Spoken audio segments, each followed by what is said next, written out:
learned is that you remember when Martin and Malcolm, when that whole thing was going on, and we got to take examples, and I hate to bring up the past, but we have to take examples from the fighters prior to us because we have to be on code. I just was watching the movement after this fight. I understand we can disagree to disagree, but it's the movement. It is the code. When do we off code, off code? When do you break code? When do you call out code? How you call out code? Code is if code is the leader, then that is it's it doesn't have to be said.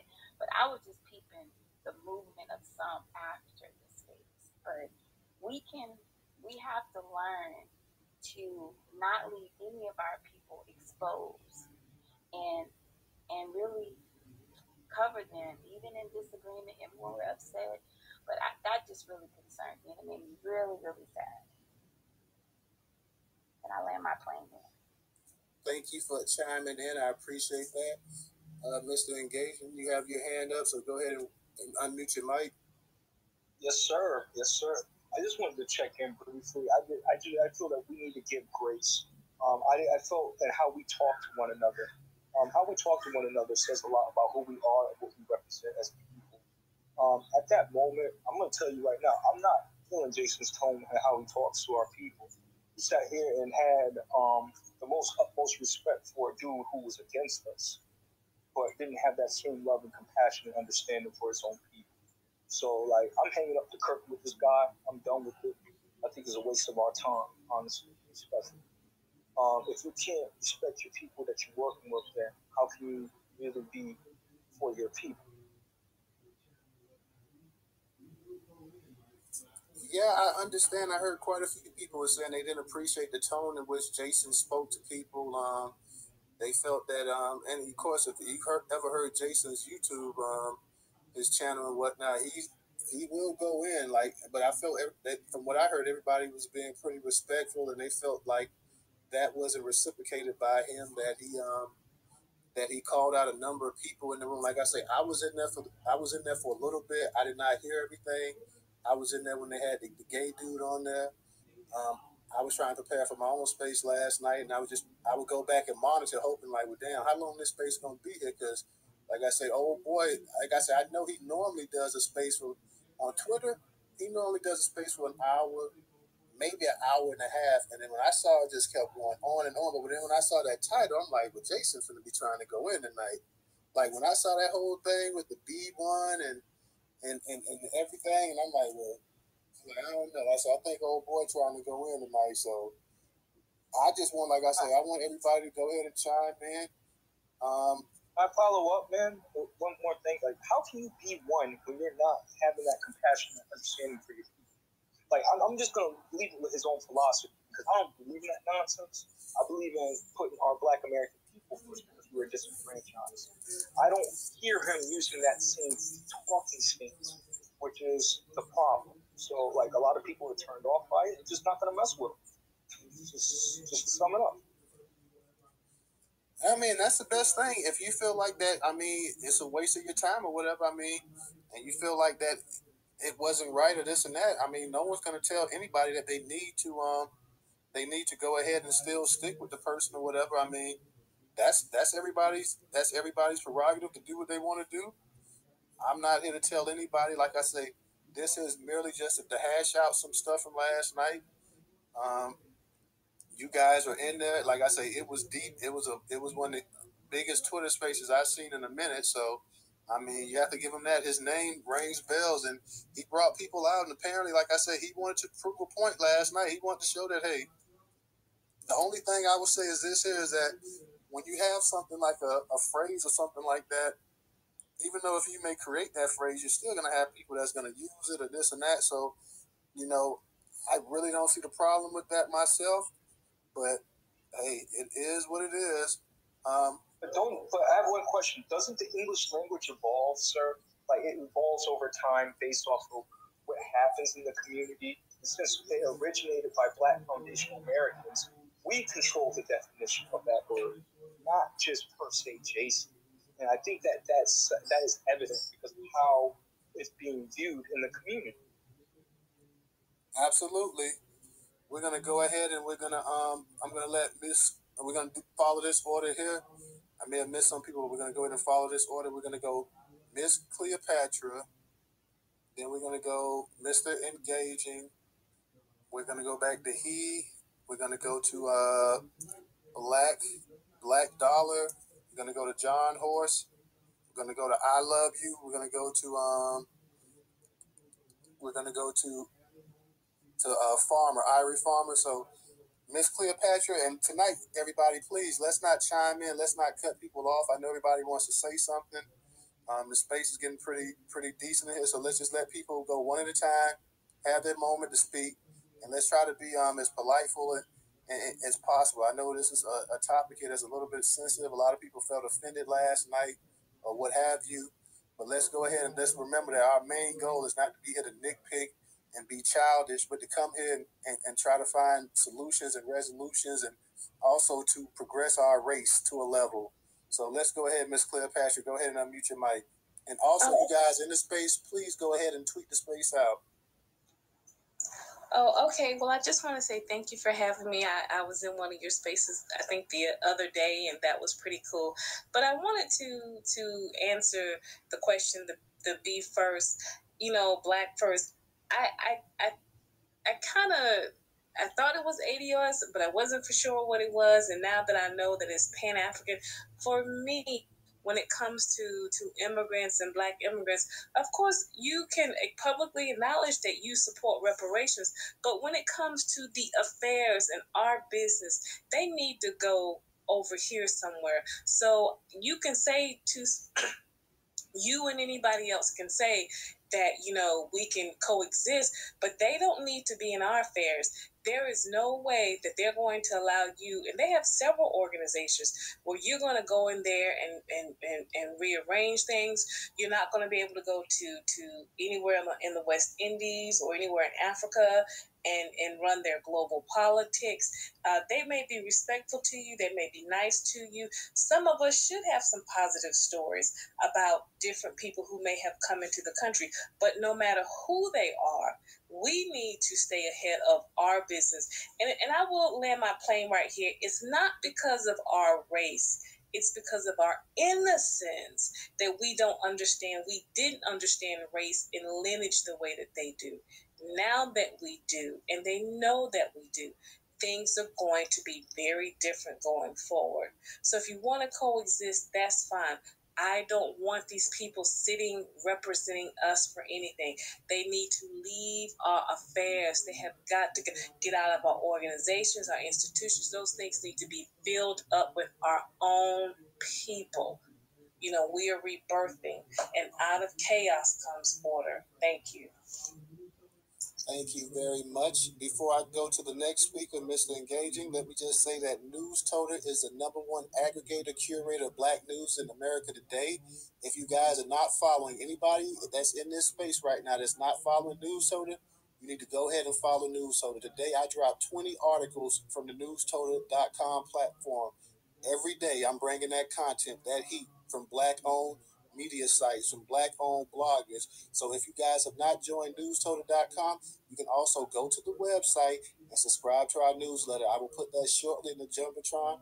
But if you guys have not, and also join our YouTube channel, I will also put that in the Jumbotron tonight as well.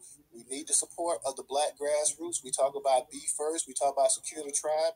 You're talking to a person here that is FBA and has an FBA black media website. I need your support to help us grow and get bigger, get larger, to have a larger reach in this world. We put out articles about politics, news, education, you name it. So we cover the entire board, and we need your support. Mr. Engaging, go ahead and speak. I'm trying to say something real quick. You made me go twice, but I would like to let everybody go because I have okay. Okay. Well, Miss Cleopatra, you have no problem. Miss Cleopatra, you have one more thing you wanted to add before we move on? Yeah, I wanted to say something. I think it's great that we have all of these news media outlets, but let's not forget CNN was, I would say, was created by American Descendants of Slavery, or FBA, whatever you want to call yourself. The person who, Ted Turner, he is the founder of CNN. He says that, his domestic servant was his parent. So I would love for us to transition out of these spaces and transition into CNN or something like that to get this out to a larger platform. Thank you. Well, I'll say this right here, Newstoter.com, and I want to thank Miss Felicia for her Cash App to us. The Cash App is also in the Jumbotron. That's $Newstoter. I will say this much. I have been aggregating and curating news for the past 5 years from over 20 some odd Black-owned media sources. So I'm definitely trying to create our own CNN. Maybe not to that scale, that large, but it can be done here on Twitter alone if you guys go ahead and follow, if you guys go ahead and visit the website daily. That's what we need. We need eyeballs on the content. And there's more than enough content on that website. I promise you, if you go to Newstoter, you will find some engaging content. There's not one time you will go on there and not find something that grabs your attention. So if you guys want to have your own grassroots media outlet, black owned, black platform, powered by Black content, then you guys need to go ahead and subscribe to our newsletter, which I'm going to put up shortly.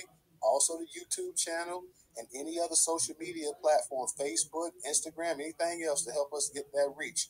We do it for white folks. We do it for the New York Post. We do it for the Chicago Times, the LA Times, the New York Times, the Washington District, the Sun Sentinel this, the Sun Sentinel that. But when it comes to Black people, we come up with an excuse for, well, I didn't want to leave Twitter. I didn't want to leave Facebook. You drop 20 some articles a day, but I didn't really feel like clicking through reading it. We got to stop that. Go ahead and support the content. I think we're going to go to Hee. I think you're next. Okay, this will be my last statement. I want to just backtrack just a little bit. When Secure the Tribe came on the scene in Spaces, Secure the Tribe has been steadfast in their message. Some people didn't like that message and really drummed up this so-called beef between Secure the Tribe and all these other sectors here. There was a concerted effort to get this B1 conversation going. One of the people came into our spaces and started mentioning B1, and basically Secure the Tribe was just saying they are Secure the Tribe. That's their B1, right? And so what happened was is people went back to go report to Jason Black what we were talking about after they started the conversation. We cannot miss that context that Secure the Tribe was not the one starting this thing with B1. We were actually like, what do you call it when somebody kind of tries to drag you into something and then start this whole thing? The person and the people have been trying to shut Secure the Tribe down for a while now, and that's why this has come to a boil. So I don't want people in this space to overlook that or they might not have even known that there was a witch hunt out for Secure the Tribe, and that's what started all of this. We didn't have a problem with Jason Black. We didn't have a problem with B1 or any of that. He explained his stance on it, and that's fine. But that's just not the narrative that Secure the Tribe is pushing. We're pushing Black Americans first. That is our focus because we here have been Black Americans forever, and this is our land. We're here. We're not somewhere else doing this. And so I just wanted to let you guys know that the rift was started from someone from outside of Secure the Tribe and reported back to Jason Black. That's where all of this started from. We still don't have really a problem with B1 or any of that. We're just lineage based. That's it. And I appreciate your candor, and I appreciate your honesty and whatnot, and I know and I'm sure everybody in Secure the Tribe doesn't have a problem with it. And I'm sure just like any other bunch of people, you can always find somebody that will have a problem, and I'm sure there's some people that took it personal, but it is what it is. I mean, that's life. Sometimes we get our feelings hurt, and sometimes we get upset about things. And like I say, Secure the Tribe is putting in work. I like the content that they put out. I like the spaces. I've been in a couple of their spaces before, and I like the message that they try to put out and whatnot. So anybody that's up here trying to, like I say, progress the Black agenda is all right with me. Whatever beef that they may have with with Jason Black is not my beef. I subscribe to Jason Black's YouTube channel. I hear his videos sometimes. I follow him here on Twitter, but at the same time, I'm not somebody who's a fanboy. Like I say, I can separate beefs between two grown individuals and factions and whatnot. So, like I say, I enjoy his content. I enjoy what they're doing as well. And like I say, that's what this space is for. It's just like I say, I didn't want to create a war zone. That's why I put misunderstanding. I know some people say, well, it was no misunderstanding, but that's the way I decided to title it. Black Dollar. Can I say something really quick? I changed my name. This is Darling Nikki. And I usually have a different profile picture, but this is my ancestor now. But I just wanted to be clear on who I was so you knew who you were talking to. Okay. Yeah, I know Darling Nikki. I believe you follow me and I follow you, but okay, no problem. We're gonna go ahead and go to Black Dollar. Yo, what's up, everyone? Thanks for letting me talk. Thank you for clarity on that. I just wanted to kind of push back on the tone policing. I just feel like we need to focus on the arguments, and this is for future reference when we come together and we sit across from each other. I know we aren't on the same page right now, but in the future we're gonna have to, like you said, progress together sooner or later. So I just want to just push back and just make sure that we focus on the argument, and then the tone a little later. Just wanted to just drop that. Absolutely, no problem. Anybody that's in the space, if you're not following Newstoter, please go ahead and also follow us. Like I said, we need your support. We need to grow. We need to be able to reach. We put out articles about Black culture, Black life, Black everything. And you're right. One thing as Black people, we need to learn to be able to disagree without getting into a fight. So we're not going to always agree with each other. We're not going to always believe what the other person says. That's fine. Everybody has an opinion. They're entitled to it. And, we just have to go and move on. John Horse, you're next. Unmute your mic. Yo, this is a good space that we need to have this conversation about. I think people are like reading into it a little too deeply, and they're just not comprehending what Jason is just really saying. It's not that hard to understand. It can't be Pan-African when he specifically said there's no geographical location for being B1. He specifically said that. B1, you know what I'm saying? It's not a location. And the thing is, Pan-Africanism was based on groups. B1 is based on individual people, not groups no more. And then he also spoke on our agenda. Our agenda is FBA. We're focused on us. So he said those things. So I just want to just let people understand that that's what it is. And I appreciate that. I mean, like I say, everybody's going to read into it different. Everybody's going to see it different.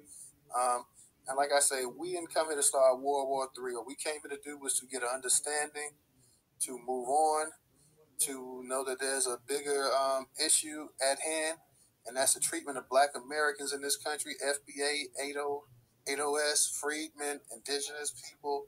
It's a much bigger issue than one person. We're a collective, and we might not be a collective on the same side, but as long as we have that same agenda that we're trying to work for, that's the only thing that really matters. So, like I say, I definitely appreciate you guys coming in tonight.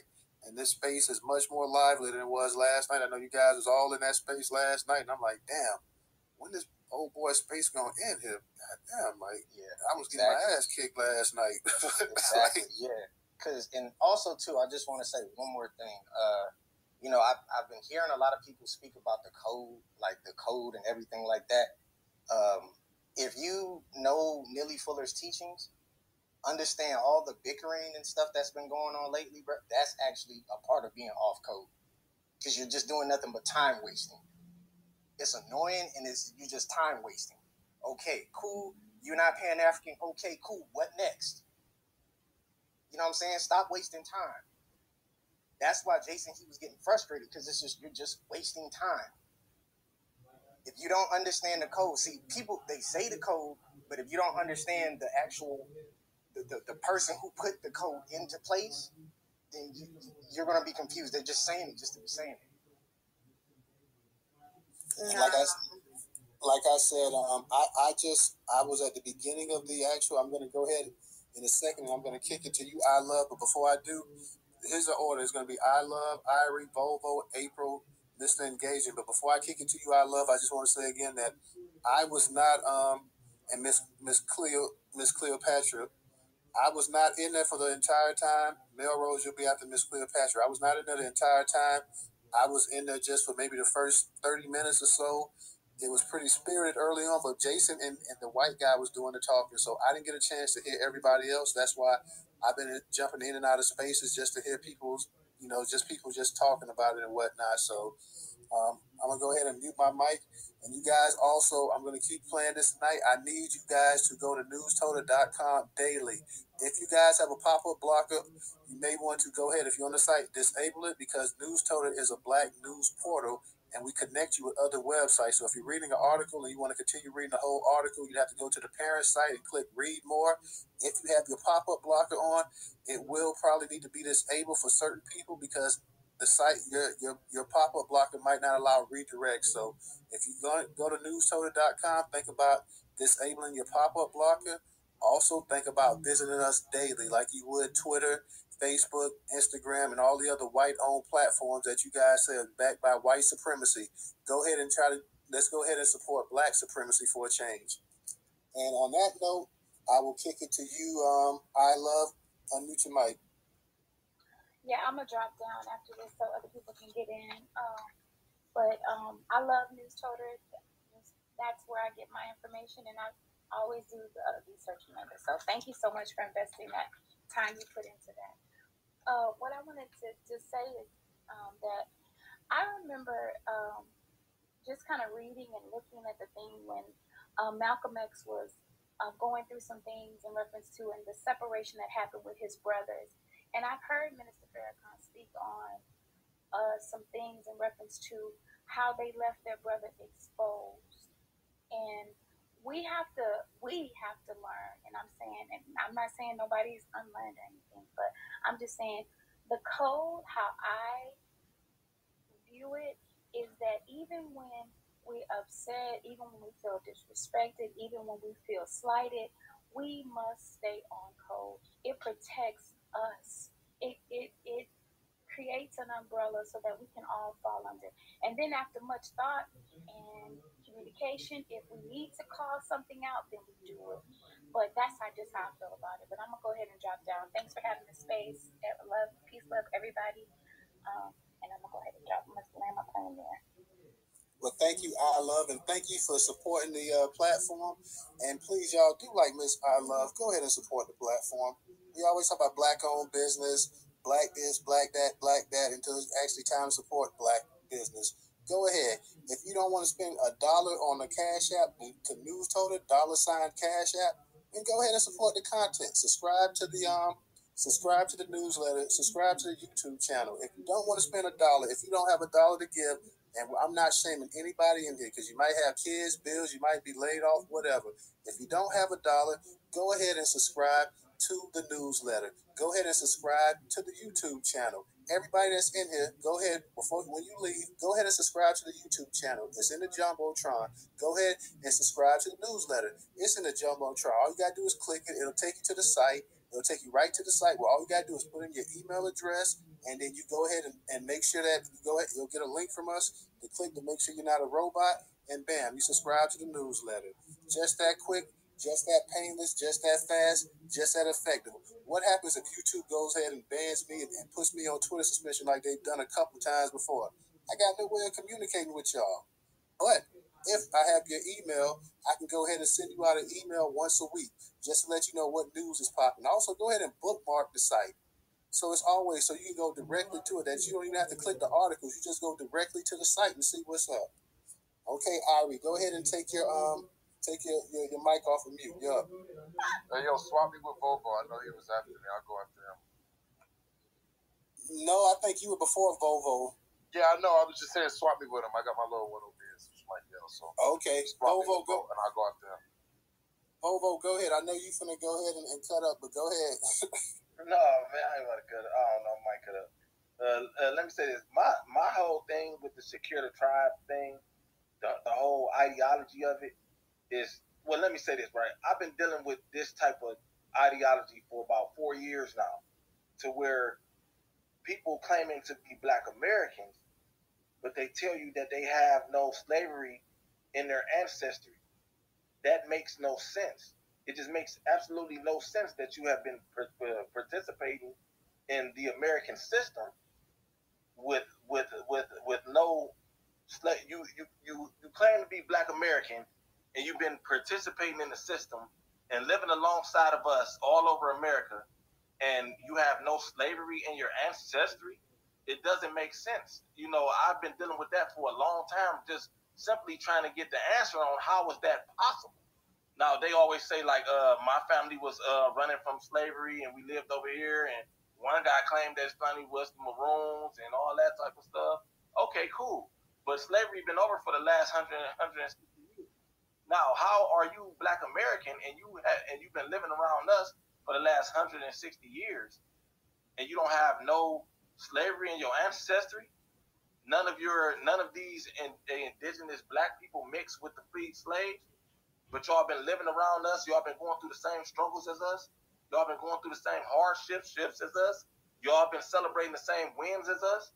Y'all been going through all this stuff with us in Black America, but y'all don't have you didn't mingle with the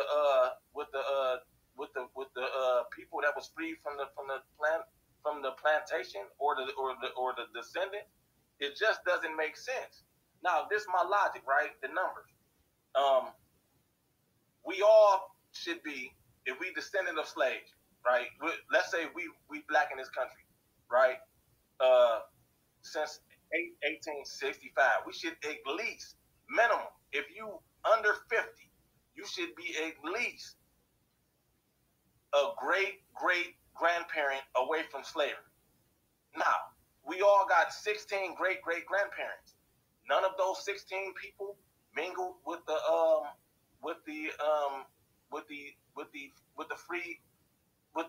people freed from the plantation. We all got 8 great grandparents. None of these grandparents mingled with the people freed from the plantation, and y'all been participating with us in America, living around us. None of these people mingled and had a baby or a child. It doesn't make sense. That the numbers just don't make sense. We all got 4 grandparents. None of your grandparents had any slavery ancestry. That doesn't make sense. So that was my whole issue with it. I'm just trying to figure out, where were y'all hiding at for the last 160 years?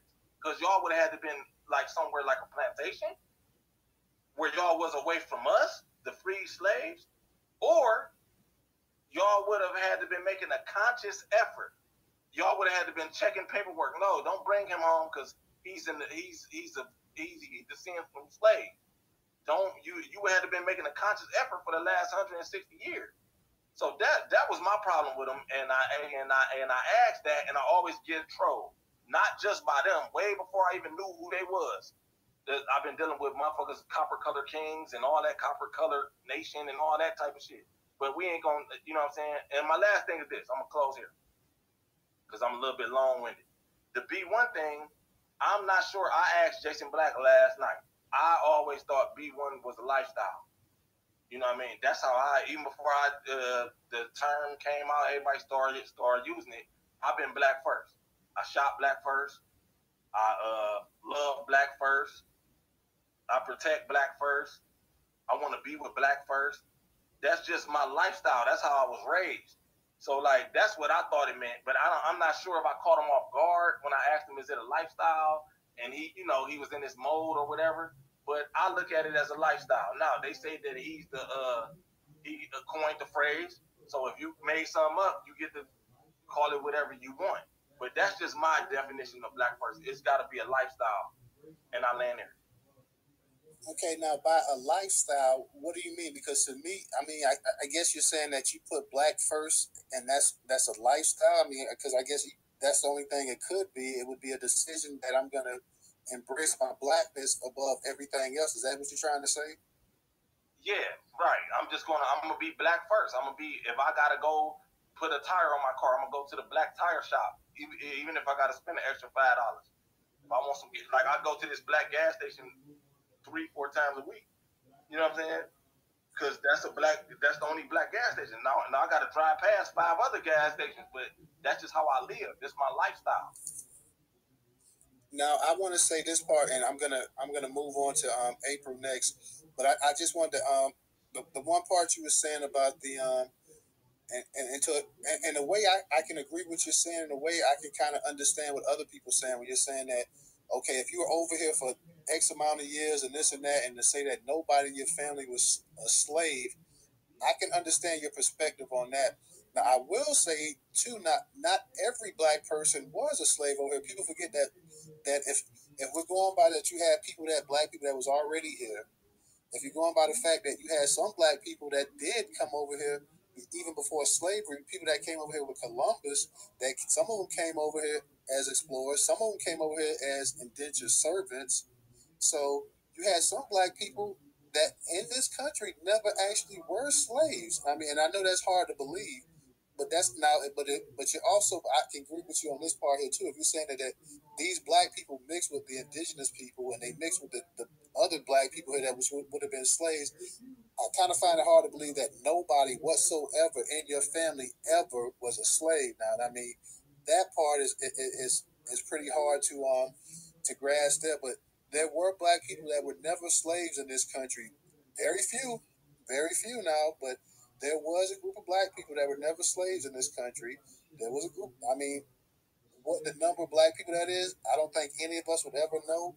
But there is some truth to that. That there were black people that were never slaves in this country. So um, outside of that, like you say, just by the sheer numbers of just with slavery and people mixing and this and that, I find it hard to believe, like you say, that many generations would have went by and nobody ever had any kind of slave blood in their family. Whether you talk about aunts and uncles and cousins and grandmas and stuff like that. Like I just find that kind of hard to believe. But there were black people, that were never slaves in this country from the time that this country was actually even founded. They were never slaves. So on that part there, I'm gonna go ahead and move on to April. But I get what you're saying. I understand exactly what you're saying. But like I said, there were a group of black people. Who knows how many, what part of the country they were in. I would assume maybe they may have been in up north or whatever, but it was a group of black people that never were slaves.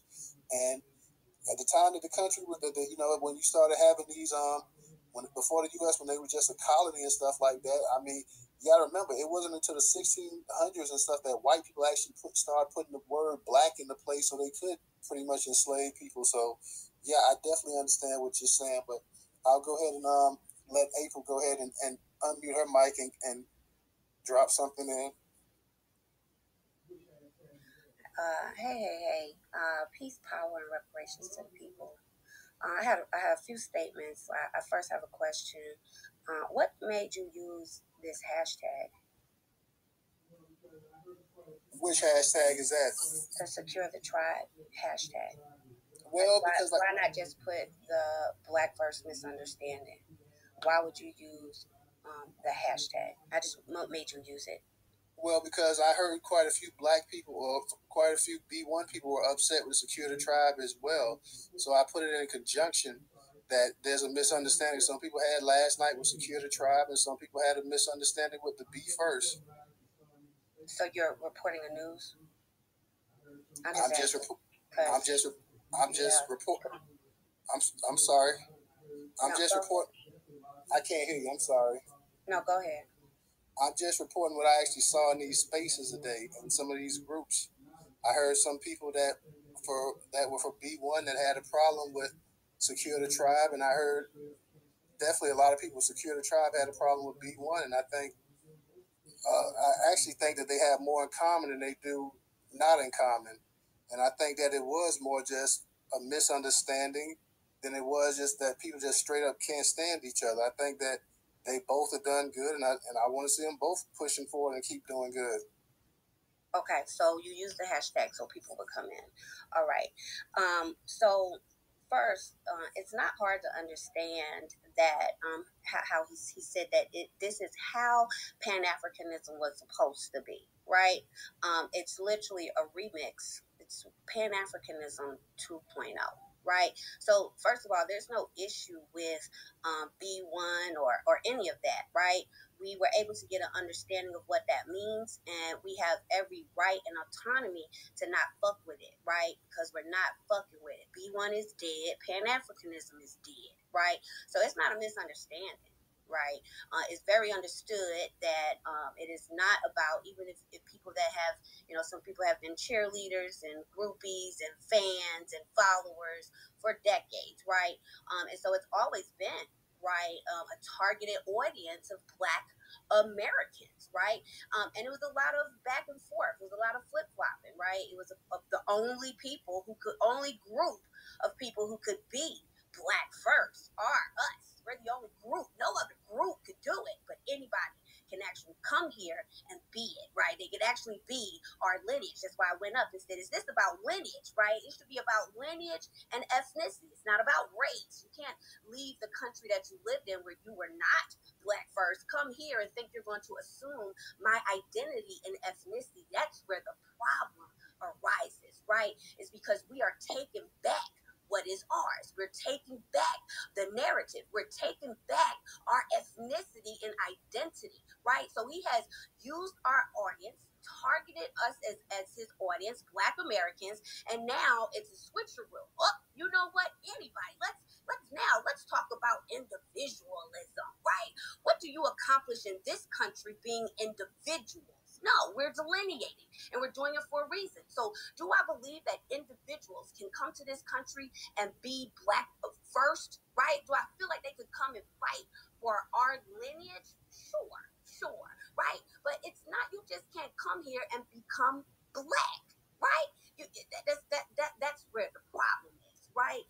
And reparations is the code, right? So all this other shit that's been decades ago and tried and tested and true, and ain't none of that shit really worked or got us any repair as the fuck yet. Ain't no other code but reparations, right? And reparations is about lineage. It's lineage based only. So lineage is the code. The only code is reparations. If you ain't here for reparations and for the plight of our lineage, Black American descendants in that community, you off code like a motherfucker, because that's the only code. The only code. Well, hold on, April. Let me chime in here. Finish, please. Somebody said that the ideology. Don't target and put shit on Secure the Tribe as we use that hashtag. The ideology of Secure the Tribe is fucking reparations, right? It's fucking taking our identity back. It's actually delineating and making sure that we don't allow people to just erase who we are, erase our history. They're doing it right now for Juneteenth. Y'all don't see that they're making it about Africa? Afro-Colombians are now going to be performing at Juneteenth events, right? Erasing and disrespecting the descendants of Galveston, Texas. It ain't even about my lineage. It ain't even about my people. It's about fucking Texas, right? And they're being... It's all about Africa now, right? That's another form of this ethno-genocide that everyone wants. Okay, I'm gonna go ahead and let you go back in, April. I know you're getting kind of hot, and I kind of want to get in here a little bit too. And hopefully we can go ahead and keep it civil, because I know you're starting to go in, and I know me too. So I know how I am. I'm pretty much the type. I'll let you go in and get your point in and whatnot. But I'm gonna go ahead and I'm gonna chime in here in a minute. But I'm gonna let you. I feel you. You're getting off and whatnot. And like I say, I can see that you don't like that I use the Secure the Tribe hashtag, but I did put it in there. Like I said. So I'm going to go ahead and let you go ahead and get on, but I'm going to go ahead and get on myself as well. Go ahead and unmute your mic. So that's the problem, right? People have to stop confusing passion with anger, right? Because I haven't come at you, I haven't disrespected you, I haven't called you out of your name or any of that. What I asked was, why was the hashtag being used? And then people were on this stage talking about what our ideology is, what our thoughts are, right? And so, yeah, that is a problem. I told you why the hashtag was put in there. And I didn't give you pushback, did I? Just asked a valid question, and I moved on to my next point. And ma'am, I'm saying, and I didn't give you any pushback. I'm saying, all right, but you just said you just took it as if I'm attacking you, and I'm not. I mean, when I tried to get in. I mean, you did kind of like cut me off as well. Notes I want to get off. You didn't interrupt nobody else, so why interrupt me? When I wasn't even being rude or calling you specifically out, I moved on from that. I accepted that, and I have a list of things I would like to go over, and you're interrupting me when I don't know why. Okay, what list of things you like to go over? I'm almost done. So again, reparations is the code. That's the only code. Lineage is reparations. That's the only code. If you are not for reparations for Black American descendants of chattel slavery and Jim Crow laws, if you are not for our lineage, you are off code. That's the only code. Until we get reparations, that is the only code that exists. Nothing is above it. No person is above it. No ideology is above it. No intersection is above it. That is the code. And Vovo, it's very white supremacist of you to tell me who I am and who my ancestors was. And there were a lot of people who were not slaves, right? Both things can possibly be true. And if you are following reparations, then you know that AB 3121 says that it is for those that were enslaved and those that were free, right? For all of those people, right? For not just the slave, but for all that was involved in that. And it's called reclassification. So I want you to write that down in your journal, right? And I want you to review and study that, because we've went over that with you several times. And you keep going around like we're just telling you that nobody did that, right? And that's false. And you keep running around lying about that. And that's just not cool. And it's very white supremacist. It's very, you want to be my daddy and tell me that I must have the existence that you are only aware of. That is so crazy. But I just wanted to power and reparations and lineage is the only code until we receive our repair. Then we'll come back to the drawing board. Okay. Just for the sake of argument, I haven't heard anybody that was really D1 not say that Black Americans were entitled to reparations. And like I say, I was not in there for that whole space last night. I caught 40 minutes of it. So I've never heard Jason Black say that he wasn't for reparations, or that everybody should get reparations, or this and that. So, and I can't read what's in somebody's mind. I'm with you, Black Americans. That's why I have a news site that is dedicated towards Black Americans, for the betterment of Black Americans. So I'm definitely about that. I put out content about that.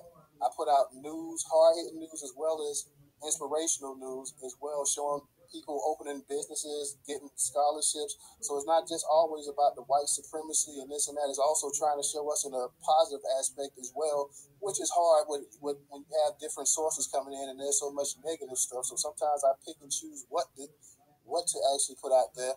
I put the Secure the Tribe tag on there, like I said, because I saw a lot of going back and forth today. And like I said, I feel that there's more actually people have in common than they have not in common. And the main thing they have in common is that they're trying to push a Black agenda. They're trying to get reparations. They're trying to close the racial wealth gap. They're trying to stop mass incarceration.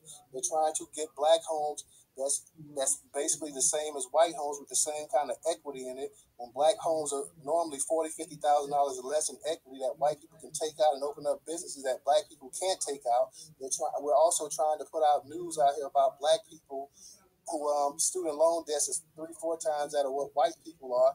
Black men still making pennies compared to white boys, even Black men that have college degrees and whatnot. So there's a lot of different things that we try to put out here for the betterment of our people. Sometimes it's not always popular. Sometimes it's not always going to get a bunch of hits and views and stuff like that. But yet we still grind and we still climb and we still do what we can do. As a Black man, I can tell you that being a descendant of those FBA, having a great-great-grandfather who fought in the U.S. Spanish Army War. So I can tell you that having 5-6 uncles fought in World War II, Vietnam, Korea, you name it. So I can definitely tell you that as a Black man. So yeah, there's no disrespect coming at anybody here or whatnot. I know we're all passionate and whatnot. Like I say, this space was not to create division. This space was to bring unity to people, to let them know that, hey, the biggest issue we have in this world is white supremacy. We can't sit up here and worry about little minute things. I think we all know that Black Americans are the key to success in this, not only this country, but this world. And in order for us to do that, we need to be on code to a certain level. If we really want to take it to the next level, now if we want to play the division game, then we can sit back and we can continue to get our ass kicked like we've been getting our ass kicked for the past 400 years in this country. I don't think anything's going to change. And until the Black man himself can stand up and he can also lead, then we're going to be behind. Okay? So the next person to speak is Mr. Engaging. Go ahead and unmute your mic. Yeah, I definitely wanted to touch on something that I observed during the space. I see that Jason's talking from an individualistic perspective. From what I've seen from Security's tribe, we're talking more about a collective. We're talking about collective reparations, collective things that are owed. So when that's done, I find it a little kind of complicated. And I'm just leave it like that because I'm at work right now. No problem. Irie, I know you were supposed to get back on here. Are you ready now? So I can go back to you or what? Yeah, man, I'm ready, my brother. Go ahead and drop some knowledge. Yeah, man. Peace up to the family, man. Peace up to the tribe up in here, man. Just keeping it all the way easy, right? What I noticed is that, I think we need to speak from the reality perspective of, like, we know that when we deal with these conversations and the way things went, like, first and foremost, our family over at Secure the Tribe didn't do anything disrespectful to brother Jason Black. There was no bad communication, but I felt this type of son energy, like this daddy son energy. Like, I felt this kind of energy of, I get to go ahead and, they young and they wet behind the ears and I'm opening up. And then it was this kind of old nigga, young nigga type of mindset. The more I look at this and the more I do with this, the more type of stuff I see it from the perspective that, how when you go over to the courts or you go to your uncle's house and they trying to outshow you their strength, they trying to outstrong you, they trying to say, oh, this how you do it, little nigga. Like, it wasn't that type of genuine love. So I think this is organic and natural what we see right now. And since we have seen the terms be defined in a living and in a manifested form of what we perceived blackness in America to be and what blackness first meant to us, we perceived it to be the American blackness identity. And it was for most of the reason that every other nation outside of America doesn't absorb blackness as one monolith. They absorb it from the perspective of whatever the culture in America is that we present it as. So whenever they say that's some black shit, then I've never thought African, right? I've never thought any other culture outside of America. So my perspective of what I peeped last night, and I'm gonna just try to keep it, emotionalist, but I'm gonna keep it real though. But like, I just peeped, like, I was very disappointed in the brother because I always got that energy of he was wanting the best, right? He wanted to do the best for the people, and even his intro in itself, it says, "Your humble servant." There was no humble servant last night. Pride goes before destruction, and a hearty heart before death. And so, what I saw last night was an egotistical, prideful boast of this energy coming from this place of hate. It comes from a place of envy, jealousy. It comes from a place of misaligned identity. And what I kind of get from it, just after seeing everything, and after being on that wave because I know him, you know what I mean? Like, I chop it with him outside of the internet and stuff. But just a lot of stuff made me, my spirit just was on shutdown mode. So I really just took a step back, and now I'm starting to see in this harvest season, like, the manifestations of what it really comes down to. Like, when I see the dude out here it was almost like it's like competitive, right? And we fighting against white supremacy. We fighting to get reparations. We fighting to get legislation. We fighting to go ahead and preserve black life from the man, woman, and child. And what I saw last night was just this destruction path of, I want to destroy them, and I'm going to tell them what this means. And he left us vulnerable. Jason Black leaves us vulnerable with the ideology that he presents. He leaves us vulnerable to those to co-opt us. He leaves us vulnerable to be usurped. The reason we don't have anything out of all of these people who've been in politics like Jim Clyburn and stuff, it's easy for us to laugh at people like him. But it's people in the background that causes dissension through Operation COINTELPRO, Heartbreak Hotel, Stop the Rise of a Black Messiah. And so what I see is Secure the Tribe, there is a Black Messiah. It's feminine energy, it's masculine energy. It's older, younger, it's revitalized. It has a gate. And we see in scripture, it coincides with Secure the Tribe. It says, enter ye in at the straight gate, which means that there's 12 motherfucking gates in heaven, right? Those 12 gates come from one man's loins through his children. And those gates of heaven is the only way to get in heaven, okay? When it says enter in at the straight gate, you can go into Isaiah 14 where it was said the children of Jacob returns, and then they gonna cleave to the strangers shall cleave with them. That means like if you from another nation, you gonna cleave with us. If you from Africa, you gonna cleave with Black American. If you from over in Zimbabwe, you gonna cleave with Black American. If you over in the islands, you gonna cleave with Black America, because your identity outside of that represents another form of what you would call blackness, and you would put it with a hyphen. We don't have that privilege, and due to that, what good could come from Nazareth? Well, we are that good now. We that good blackness. We are the good tree that bring forth good fruit. And so in this season, I see Secure the Tribe being destined with a holy purpose to do what's biblically written, and that's entering in at the straight gate. You cannot come in without lineage. You have to have that, because you can't even converse with us with a reparations conversation, because that's the preamble. That's how you get into it. Once you get into it, then you got a lot of other colonization that come with it. And then I find that love in that space that we have there, right? When I'm going through my stuff and I get to chop it up with Yaya or April in the background or KD and let her know, like, hey, this is from my crib. These niggas acting crazy. I'm over here trying to get my records and my family got the runaround. She said, yeah, that's normal. That's a part of the process. I don't feel so frustrated now. I don't feel so alienated now, because I got somebody that helped me go through this process. And this is what Black First in America is, or that's what it was. That's what the living manifestation of it was, because it identified with a security apparatus and it identified with a wholesome apparatus on the path to reparations. But right now, as it stands, we know B1 is the progression of Pan-Africanism. It's Pan-Africanism squared, and that's okay.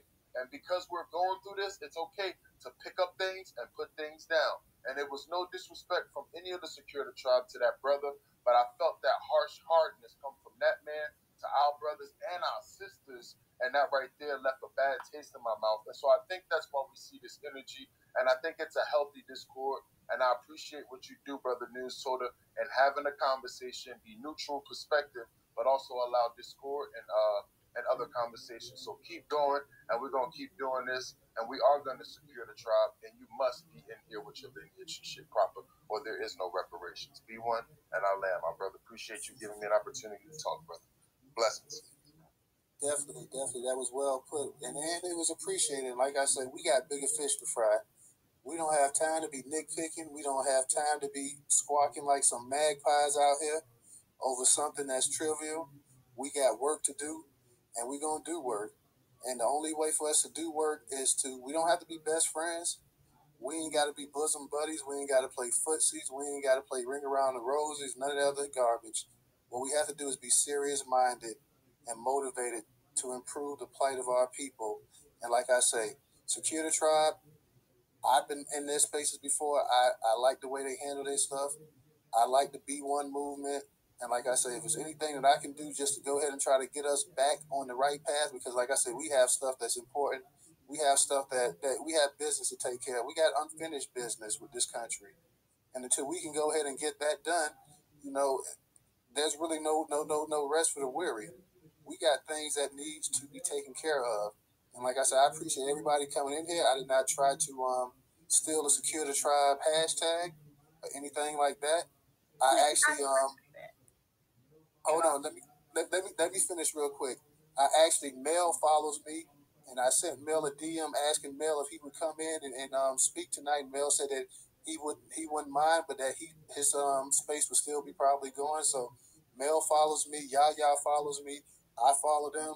Like I said, I follow quite a few people in the B1 side as well, the brigade or whatever. They follow me, and like I said, we got so much stuff to deal with, man. We are on the short end of the stick of every key metric in this country, and we don't have time for the nonsense. We got to be diligent, like I said. And I wish somebody like Jason Black, who has enormous reach, would go out there and mold some of the younger guys and younger women to secure the tribe and try to get them, make this a collective, make this something that's forceful. I mean, and since it doesn't look like that's going to happen, that's fine. But secure the tribe is on their way up. B1, I don't think is going to go anywhere anytime soon. So let me go ahead and Can I ask Ari a question real quick? I don't want to lose my place in line of this. Hold on, I want to tell my brother Newstoter something before you ask me that, bro. Brother Newstoter, me and brother said we do the gardening things, and I just want you to know, sometime I go out there, there's a whole list of shit for me to do. All these plants telling me they needs, they wants, and their desires, and I got to tend to them. But then again, sometime I'm out there and I'm just picking weeds. Sometime I'm out there, I'm just pruning.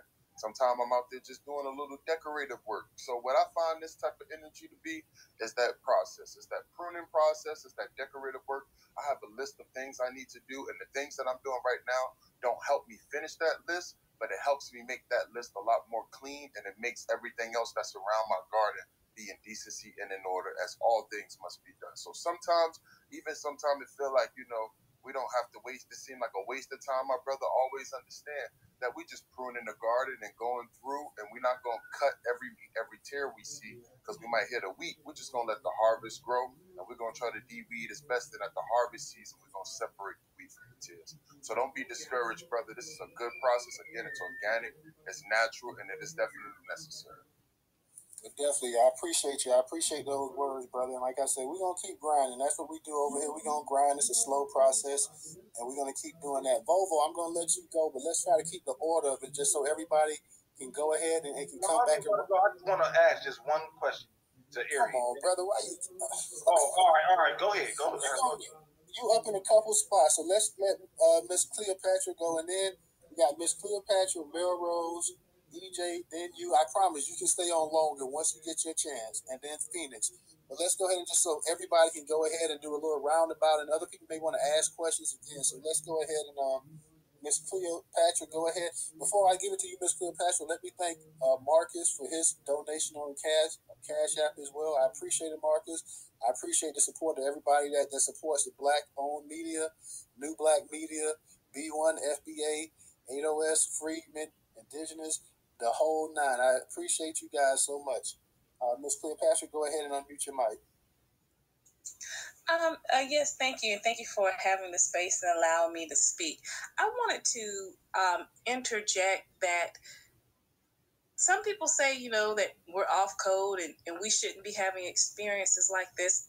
I disagree, because out of chaos does come order. None of us was there during the civil rights movements. We don't know if Martin slapped Jesse or Andrew Young or Joseph Lowry. You don't know any of this. So we're in a... I love the fact that nobody has said, well, we need to go and beat someone down. But we need to have some discourse. Social media makes it more public. I don't know if any of you guys have been to any of the civil rights locations. I've been to the civil rights boardroom. It is now a dilapidated building. To hotel where they all met and did different things. I've been there. I've gone through Alabama, Mississippi, all those places. Well, I've been certain places.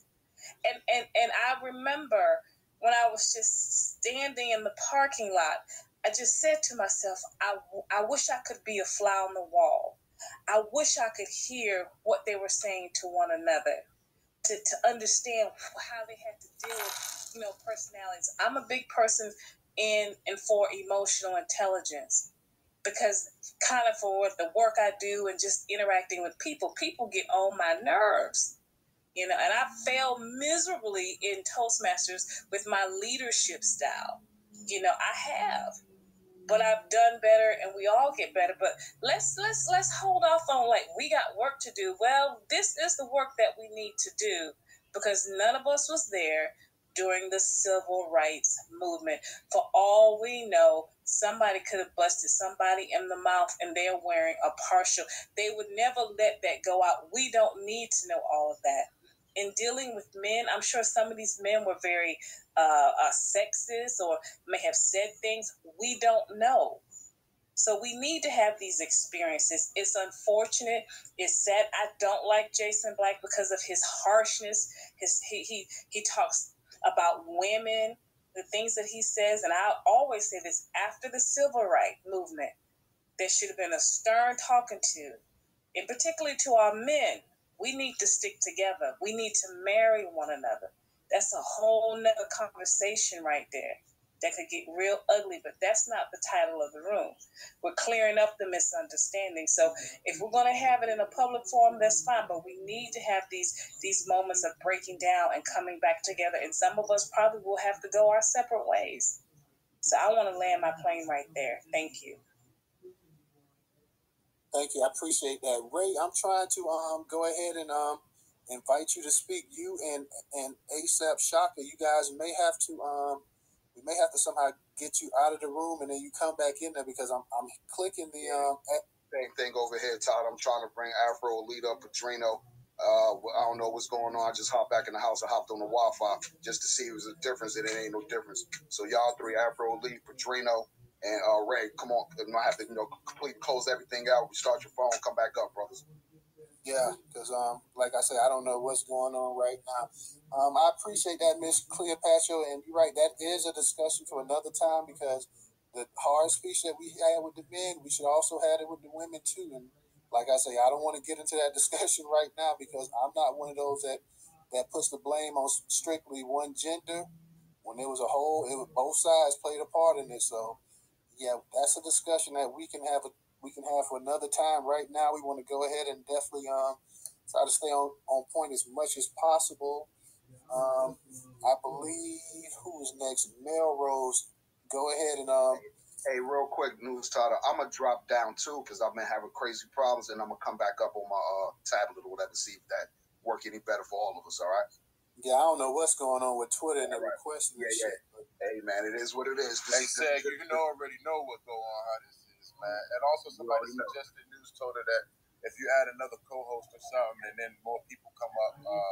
But yeah, if you go ahead and can't hear nothing, folks, you got to leave and come back in. Put Brother Irie up there as the other co-host, Todd. You know what I mean? He's right about that too. Yeah, or anybody, put whoever. You know what I mean? But I'm coming back up. I just sent you the co-host invite, so let me know once you get it. I got you, Brother Tote. I got you. Okay. Okay, give me 1 second here. I also want to thank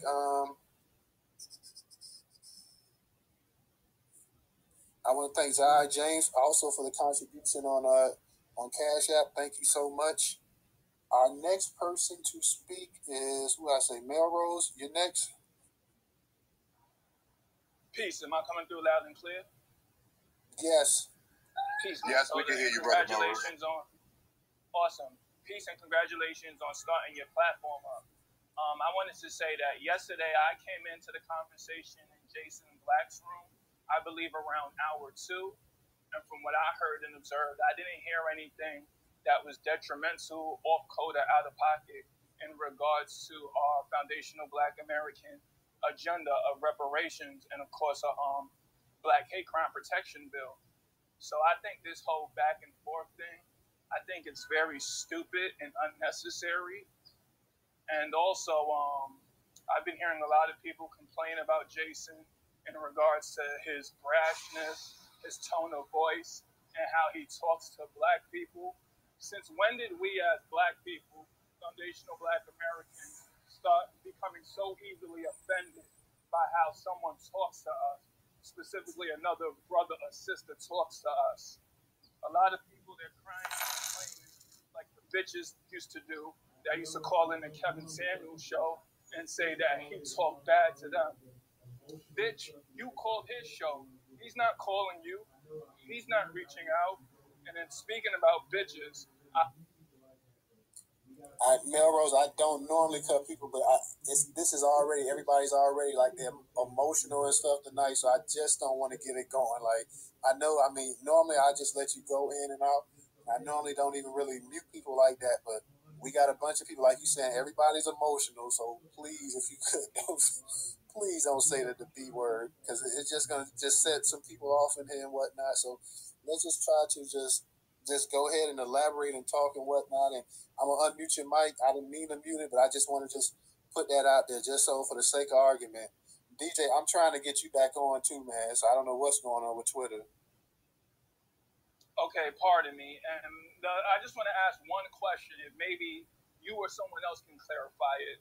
But I've also, and due to the fallback of this conversation that happened last night, I've been seeing a post go around. Once again, if somebody can clarify it, don't know if it's true or not, but it's about some black guy in a jumpsuit, and the post is professing that this is Jason Black, that he apparently beat some woman or something like that, and now people are trying to use that against him. Who put that out, and why is that just coming out after he supposedly hurt some folks' feelings? And if that is Jason Black, and he did have to beat a bitch, I mean, he did have to put a woman in check. What's that? What are we supposed to do? Cancel him? By beating her?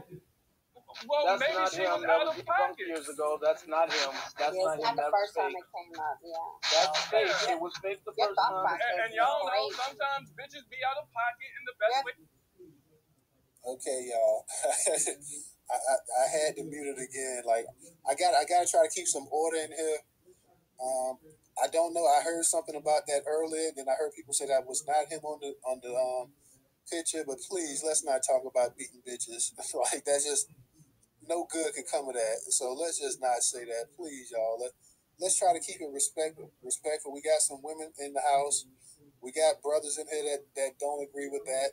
So let's just try to keep it respectful. Like let's try to keep this on the plane even right now. Melrose, I know you're a good commentator. I know you're good dude. So let's just go ahead and try to just keep that thing landed where it's supposed to be at. So because we don't want to, like I said, we already got enough nonsense going on. Let's not just make it even worse like that. So let's just go ahead and try to go ahead and get this thing back landed properly. I'm gonna go ahead and unmute your mic, y'all. And I know y'all got upset to let Melrose finish. We're gonna let Melrose go for about another minute or so because I know you guys want to get on.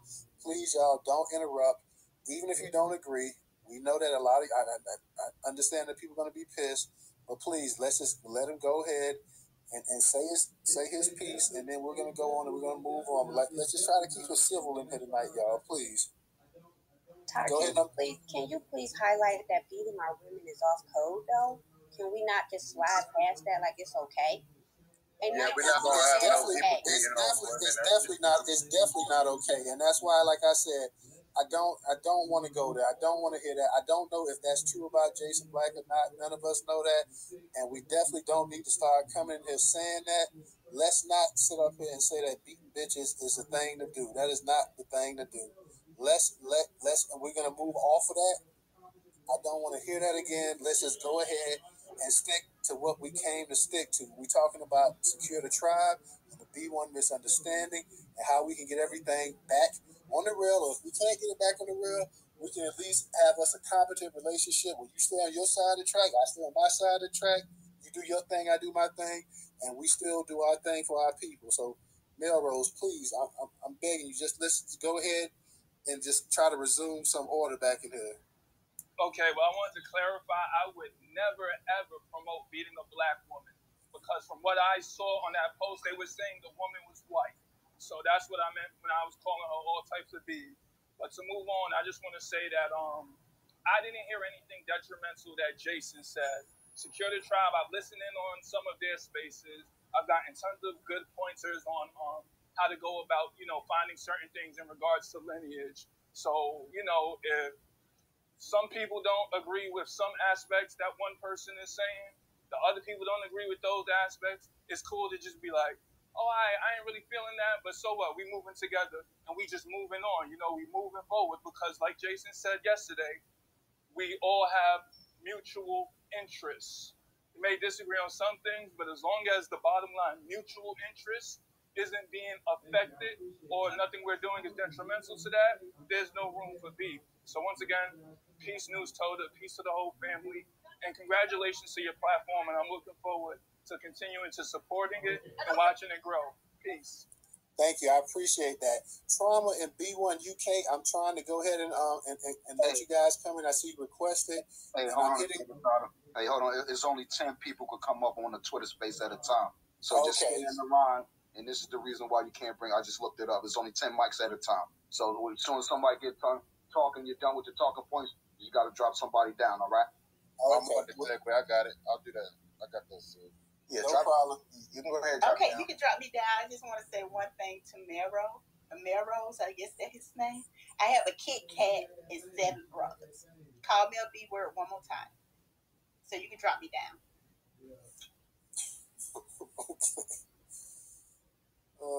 You got a Kit Kat. I'm sorry. What? She's saying she got that thing. She got that thing. Click clack. Okay. Yeah. Did Jason beat you? Oh my Lord.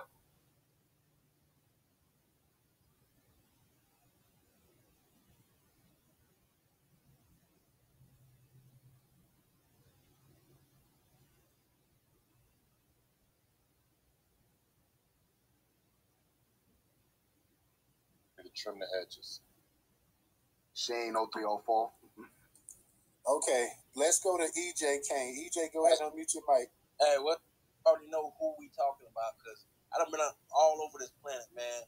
And ain't nobody black until they come here to America. That's one thing.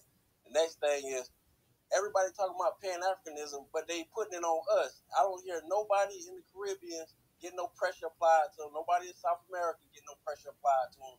And the people in Africa getting the pressure applied to them.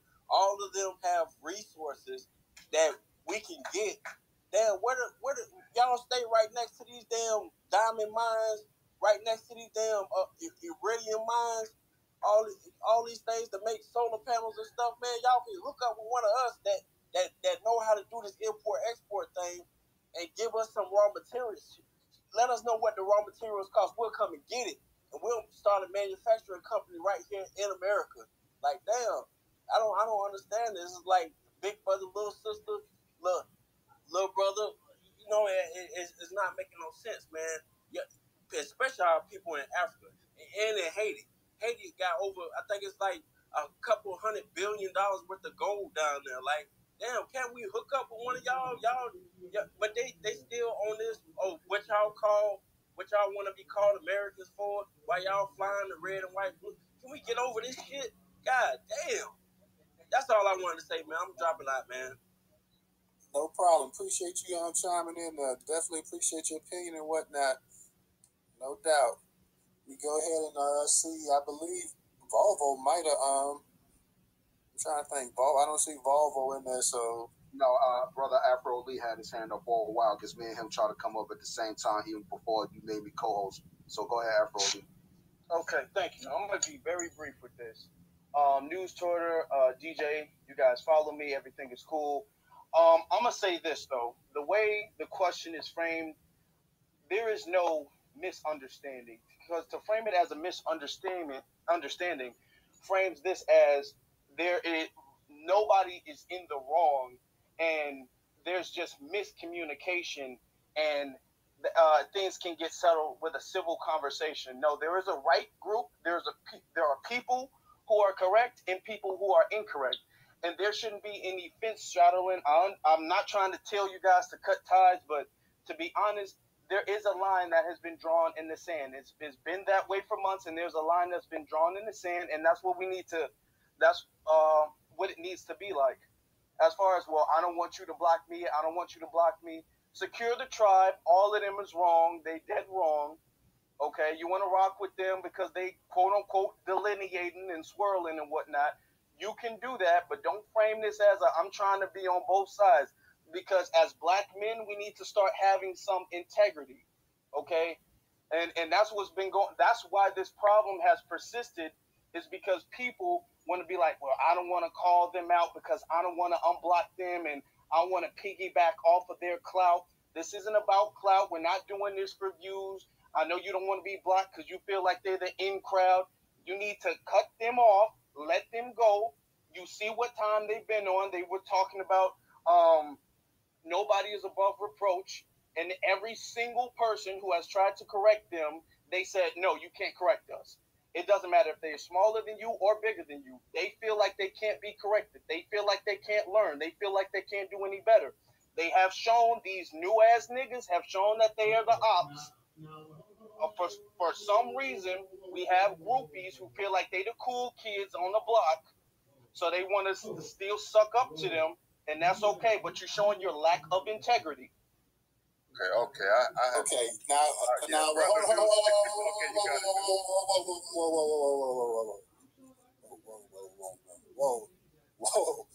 Whoa. Mute it back. Mute the mic back, DJ.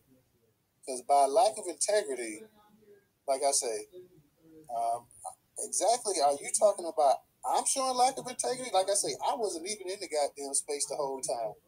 I heard 30 minutes of it because I had a space myself yesterday.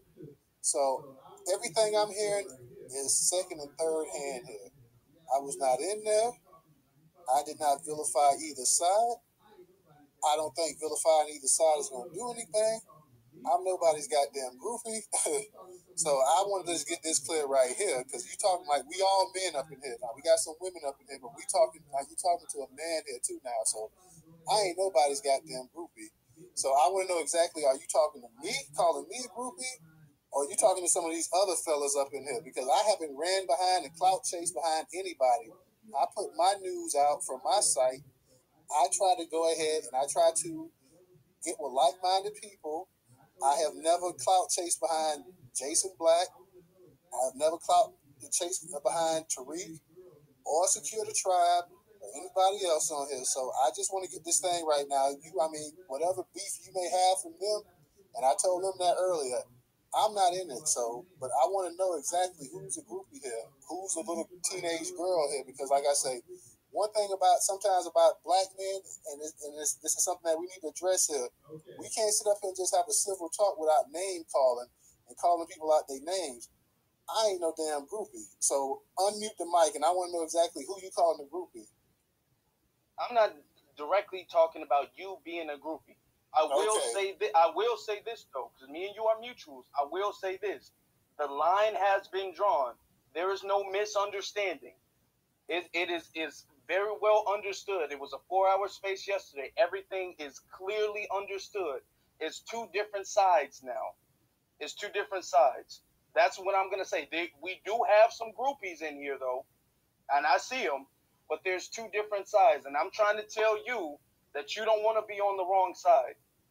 Trust me, you don't want to be on the wrong side. There's people who've been here for years, been putting in work for years, and then there are new people who just got here. Don't side with the new people who just got here because they was hot for a second or two. Why you making threats? What are you scared of? Why you making threats? Who's make? Oh, look, I'm not. Okay, one at a time. Afro Elite's talking. Yeah, Leon, mute your mic. Let the brother Afro talk. First of all, let's get something straight, because we're all intellectuals, and I'm constantly repeating this to our people, Black Americans. We talk in context terminology, so we may not all be talking to each other in a way because we're explaining ourselves and explaining the situation. But go ahead, Afro. I'm not threatening nobody. I'm not threatening anybody. I'm letting it be clear as day, because we do have some people who are like, well, I follow you and I follow him. I had that last night in the space I was in last night, where somebody who wanted to be in the middle said, well, I follow you and I follow you, and I feel like both people were wrong. We can't do that. There's not a misunderstanding.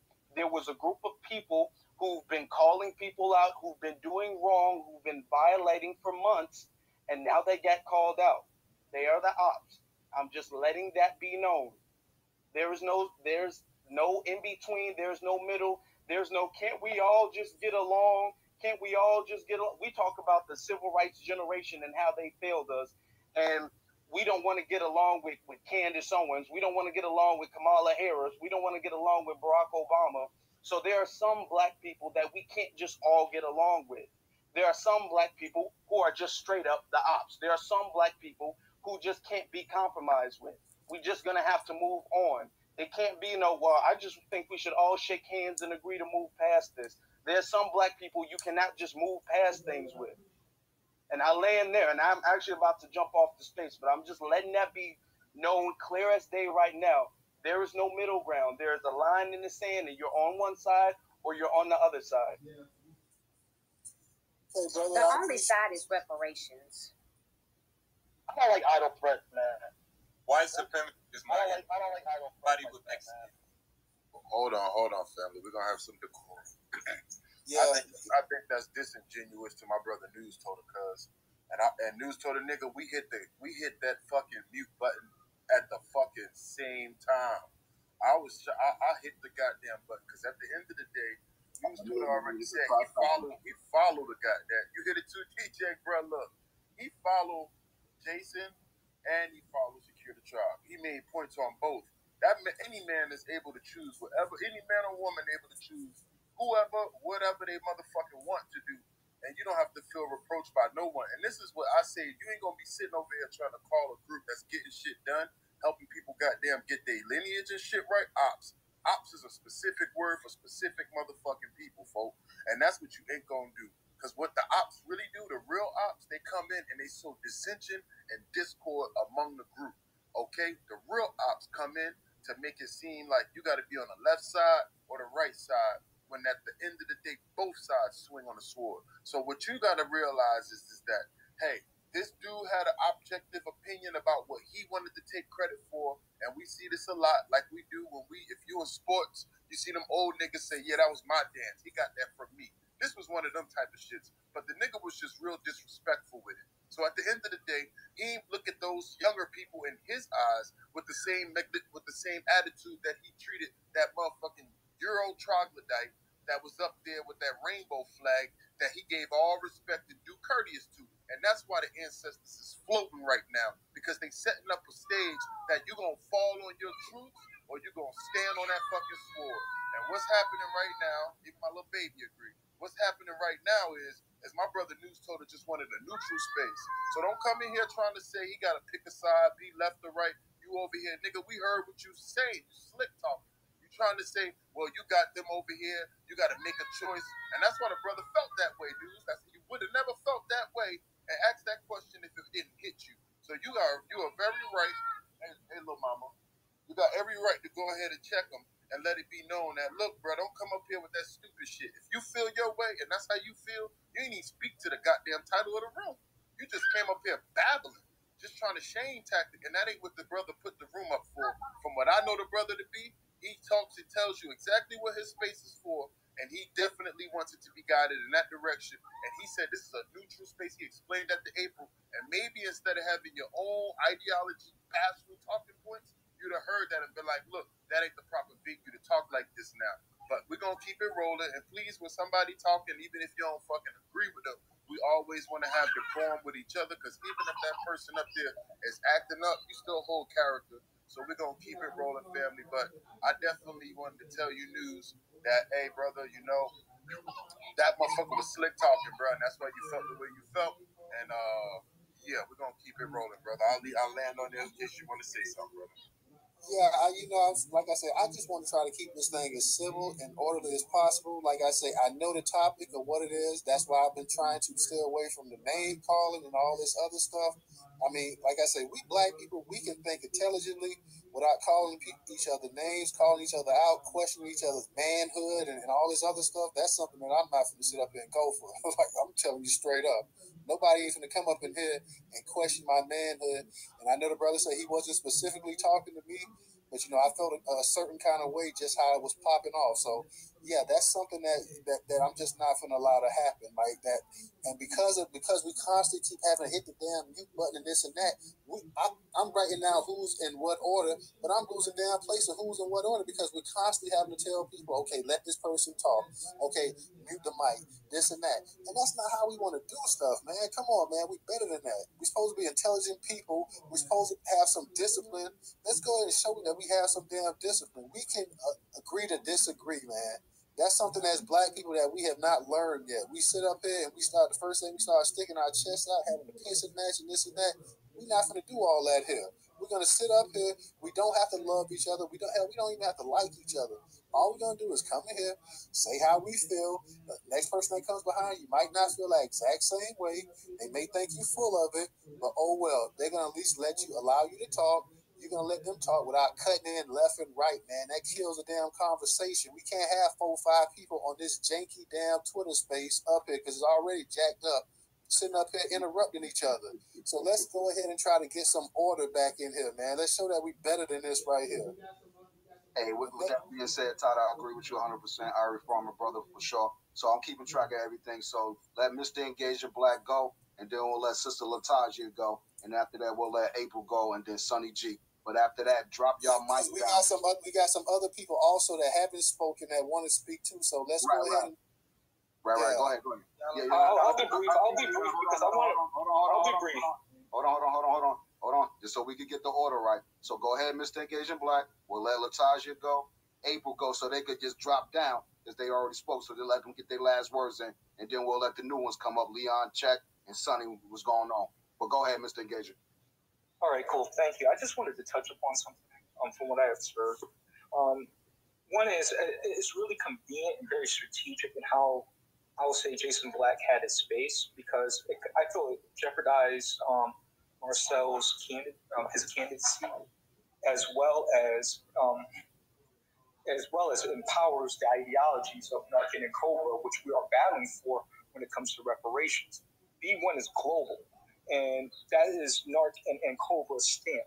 So when they're going around talking that stuff, it basically hurts our justice claim.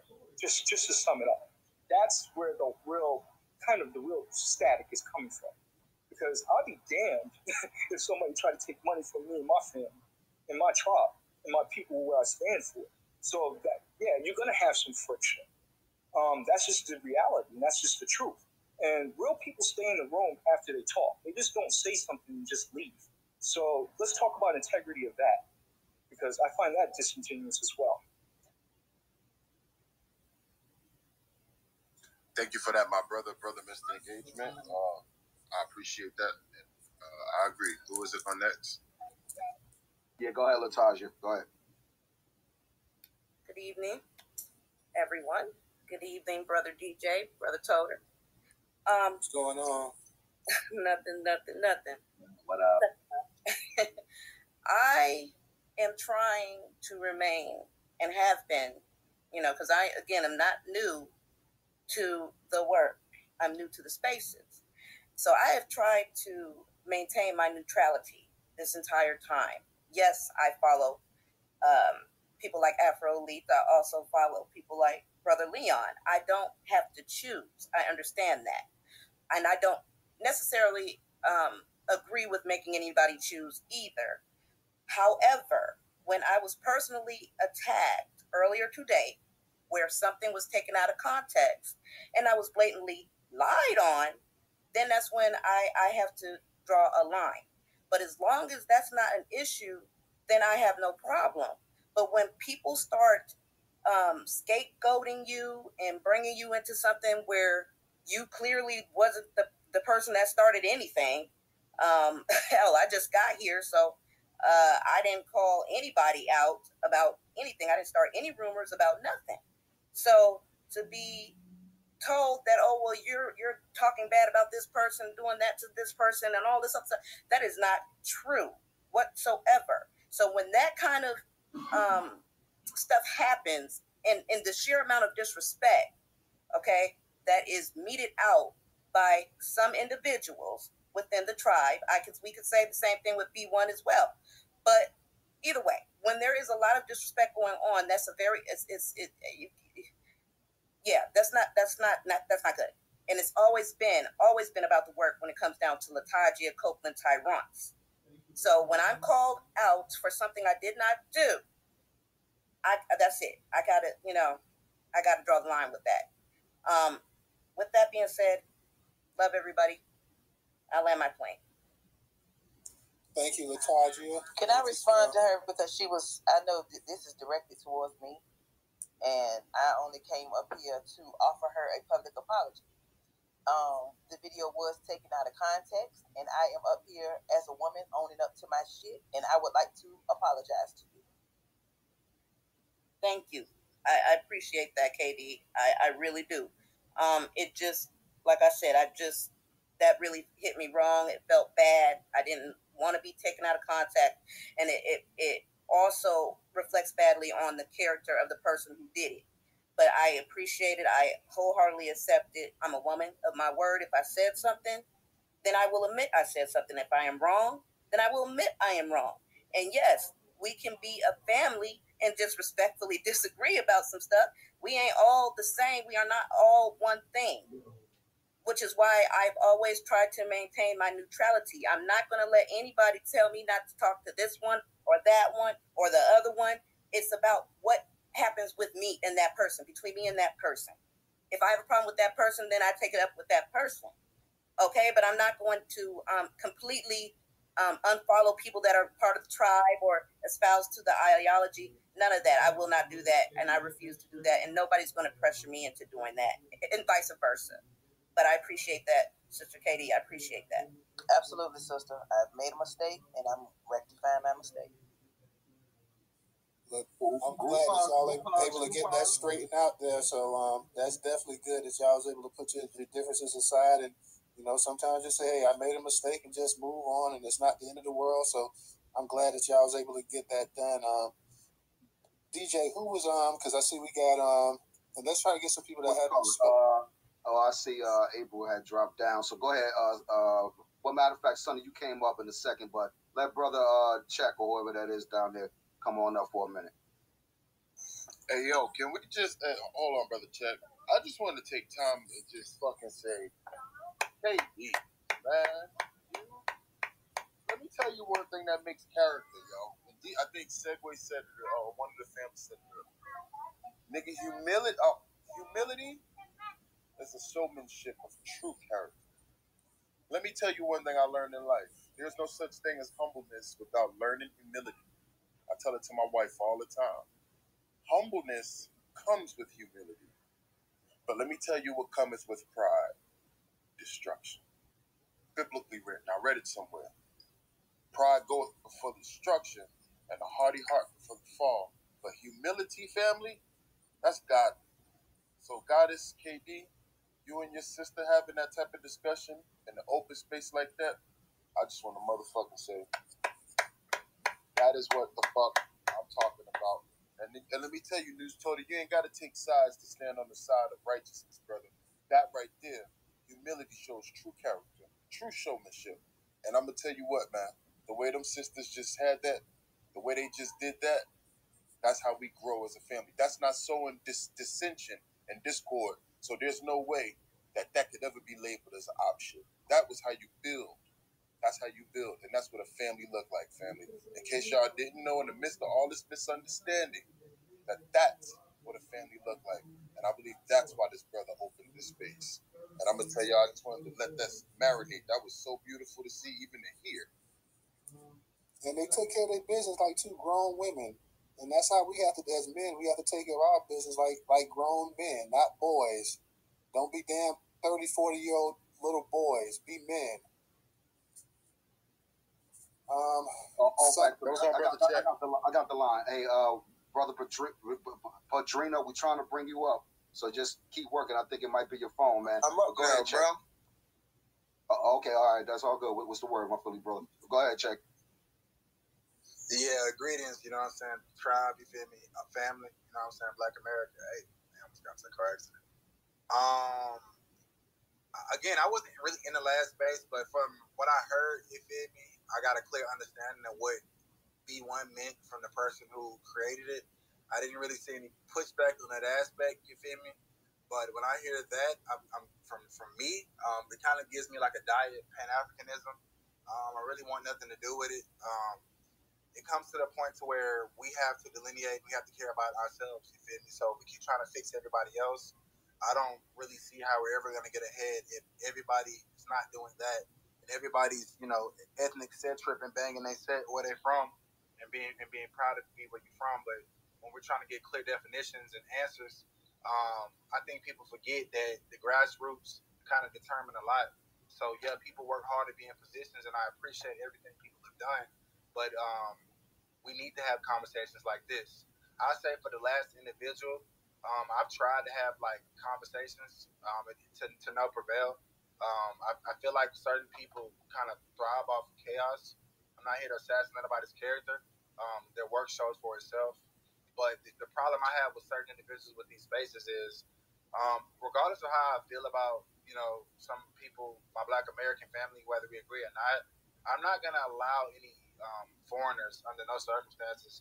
I don't care if they're second, third, fifth, 12th, whatever generation, to have a comment on lineage-based conversations. I think that we forget because we have friends from other places that we don't check their lineage to see the leverage that they have in the conversation, and that can be kind of problematic because no matter how friendly we are to our Haitians or Jamaican quote-unquote brothers and sisters from the islands, there's certain conversations that we're just not a part of because our lineage doesn't add up.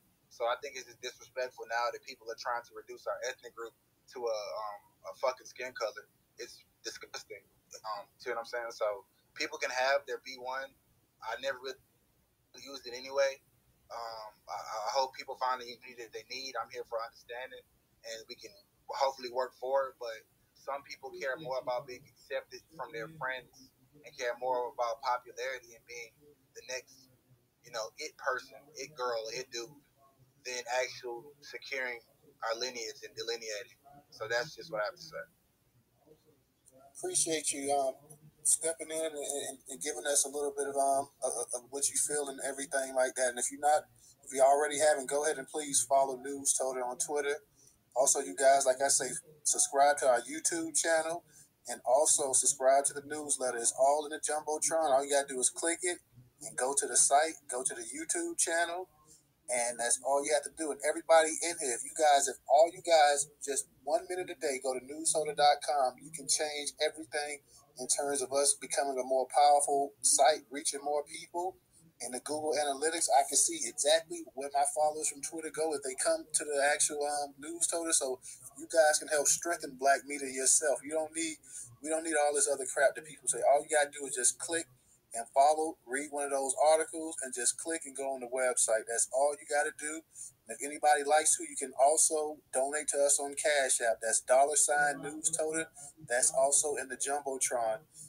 DJ, I'm not exactly sure is Yeah, I got it. Hey, let the brother Padrino come up because he's been trying to come up for a while, and then after that we'll go to Leon. Then, Sonny, I'm gonna have to skip you to Black. What about? I see Jonathan. We got Jonathan. No, he just came up here. He just came up. I'm following it, brother. Padrino, go ahead, and then after that, Leon, and then Black Majority State, then Sonny. In that order, all right? All right, peace. What's the deal, man? Shout out to DJ Newark, New Jersey. You know what I'm saying? Philly, beautiful connection. That's the geyser. But yeah, man, I just gotta throw this out there, man. I'm glad y'all set this up, news. Yeah, this a great space because I'm just seeing a lot of vitriol and a lot of bullshit amongst individuals and groups and different things like that when we supposed to be talking about reparations. You know what I'm saying? Like, that's the only reason why I'm on social media to talk about reparations. Like, I could be on social media trying to get some pussy, trying to get some money. I could be out here trying to sell clothes. I could be out here trying to hit shit. I'm on social media trying to get reparations, and I see you niggas arguing about dumb shit. I'm just keeping it a bean. Like, if I thought the whole mission was to focus on the 85% of the people that we supposed to be giving the message to help enlighten people. And I don't see that's going down no more. I see people bitching about dumb shit. So, I mean, shout out to y'all for holding this space, because niggas got to get back on point. Niggas talk about this the code, that's the code. The code should be niggas doing what is productive to advance the community and teach the community righteousness. I don't think nobody's teaching the community shit. Like, just, there's no way if you're bickering about nonsense and non-productive shit. So, yeah, shout out to y'all for holding this space. Definitely some more spaces like this is needed, because, I don't know, niggas just want to be arguing about dumb shit.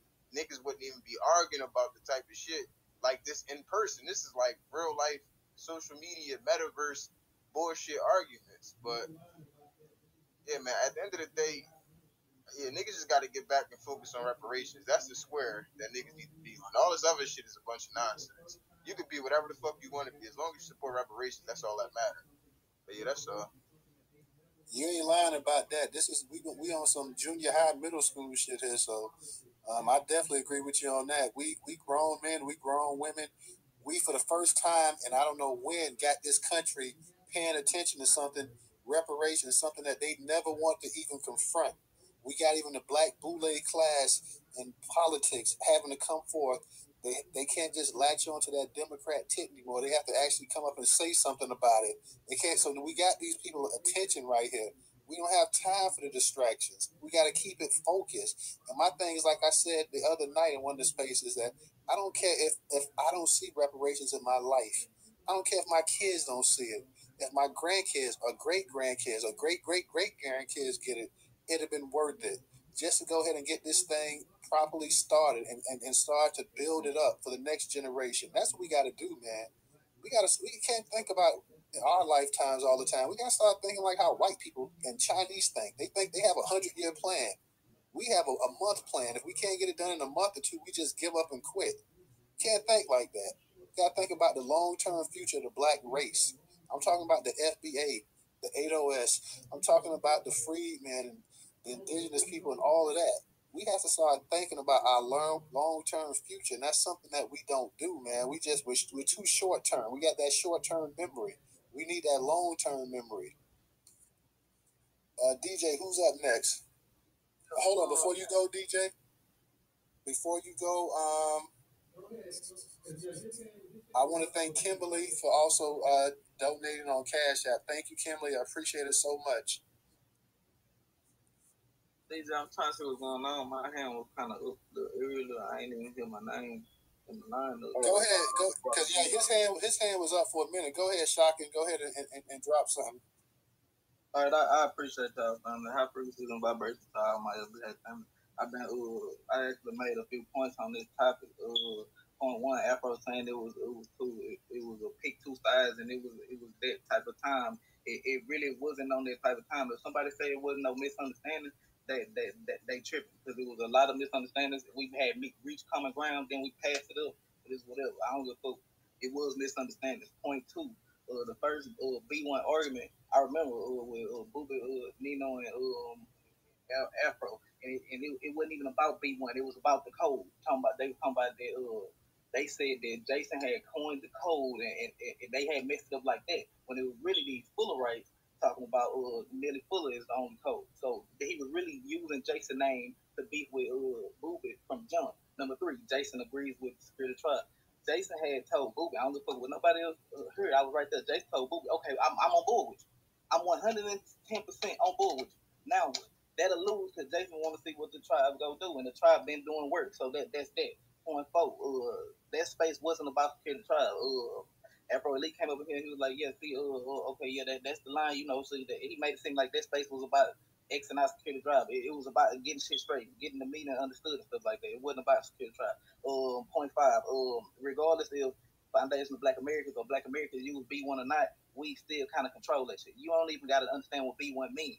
If that foreigner come over here and he don't support you getting your reparations, that nigga not B1. He can know everything about B1, and you cannot know nothing about B1. But if that black, melanated immigrant do not support you getting your reparations, do not support Black American agendas, he cannot be B1. And I'm gonna end it there. Appreciate it. You're right. If they come over here and they sidestep that B1 argument, then the hell with them. We know what it means, and it's our job to make sure anybody that comes and immigrates to this country knows what B1 means as well. It's a code that these immigrants will have to follow as well. Not just black people as well, but we need to go ahead and put it out there. B1. Who's next? DJ, who's next? Hey, brother, Black Majority State. No, Leon was next. Then Black Majority State. Then Sonny. Wait, hold on. What about Jonathan and Sonny? He came up after. I'm looking at the chat, brother. Trust me. You want Irie Farm? I handle the tag team. I'll handle the tech side. You know what I mean?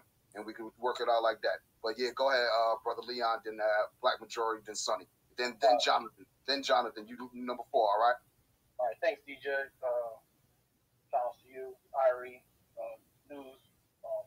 Another great topic again. We have was going to say something, but I'm not going to be ignorant. I'm just going to say, as me being an OG, I don't need a gimmick to try to sell myself.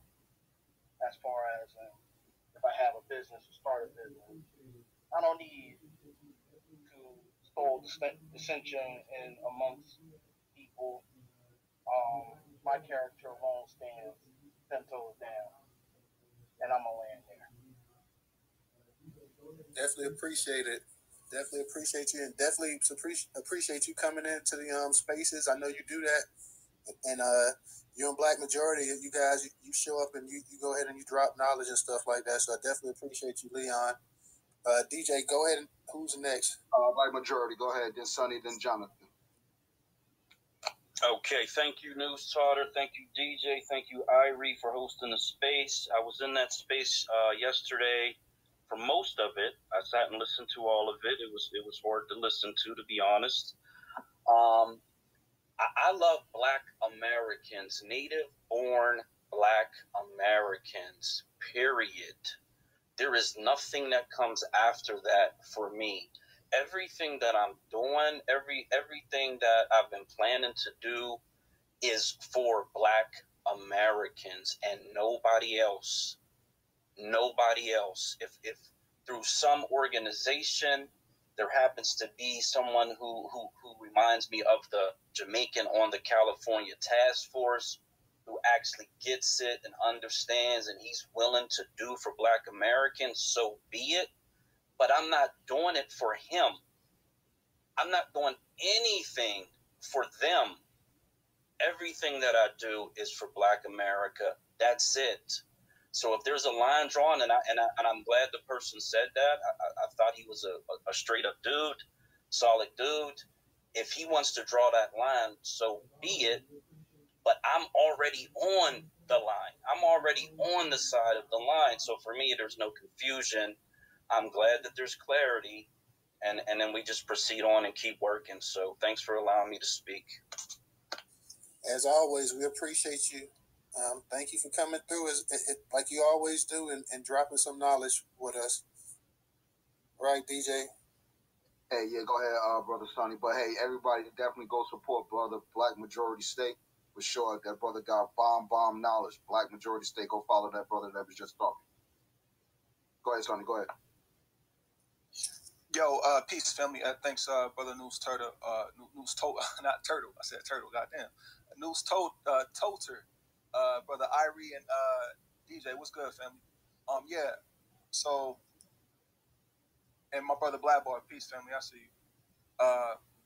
Yeah. So, I just want to give clarification, and I feel like I'm always an unbiased person when I'm giving, the message of what happened, because I could point out the flaws and wrongs on both ends. So let me just start with this, right? It was never no beef, right? And let me say this first, family. There is no side. Whatever. I always say this. I said this to the nigga Afro, even though he don't want to listen. I don't really know what's going on with him. I don't know what's going on with a lot of them. But like I always said, and I say it in front of him and everybody else, if you go to Secure the Tribe spaces and you could take something positive away from it, cool. If you feel like sometimes you don't rock with the message and you don't want to come in and it may not fit you and it's not beneficial for you, then cool. We have different spaces. We have reading spaces where we talk about powernomics, different books where Katie does. We do a reading hour, and you may want to get into that. But you may not want to get into the other Secure the Tribe spaces where we delineate hard. You get a chance to pick and choose, family. Whatever makes you better and helps you wake up out of your bed and become a better Black American and makes you feel good and makes you be a better husband and wife and stuff like that, good. If you get information from Afro and them and that fits your narrative better and you kind of feel like the energy with that, then cool. Listen, all this line, there's a line drawn in the sand and it's beef. And listen, I don't know what hood people was from, but this is Twitter. This is Twitter. This is not beef. You ain't never had to hug your homeboy mama and explain to them why they ain't come home and they left with you. We got it. Let's keep this shit a buck. I don't, I don't really know where people be from, man, and I don't think they really experience certain shit in their life. And when they be talking, I can sense it and I can smell it. So yeah, that's not what it is. It's not. This is not no beef, but it is disrespect. It's been disrespectful. You know, in the space yesterday, people was trying to get edification on the B word thing, and we was in there respectful, politely asking questions, and it became condescending and it talking down to people, like they little boys, bro. And that's not that can't happen. We grown men with egos, so you can't talk. That's not how you talk to black men. Soon as you start talking crazy, it's already like a switch flip, and we ready to get active. So that's just what it is. And if we're not ready to get active, if people not ready to say, hey, look, pull up, meet me in the back, you know what I'm saying, just give me 5 minutes so we can scrap and do what we need to do, then then it is what it is. Because I'm down for both. You know what I'm saying? So, but the thing is trying to get people on code, and they're trying to disseminate the information and the knowledge, understanding, giving people the updates on reparations, what's happening in California and all across the country, because we see it's picking up steam and stuff like that. But that's not what happened. People got talked down to. They called Mel a coward. And what ended up happening was in this conversation, and you can tell when somebody like has like a preconceived notion about you, but you don't know why, but they kind of know you because somebody been in their ear the whole time, and you walk up to give them a handshake, and they already got a certain type of energy and a feel about you, nigga. I don't know you, bro. I ain't never met you. You know what I'm saying? So when you hear like the talking, where it's just like, where this energy coming from? You like, ooh, nigga, you know that's booby, bro. You know what I'm saying? Like, you playing games. You know who Secure the Tribe is. You know who people is. You talking to people, playing games, bro. So yeah, man, that's not cool, and that's not going to fly. They talk crazy to the sister April. The white boy, he was on the stage babbling the whole time, but niggas was getting talked down too crazy, disrespectful. But the white man, he get the pass.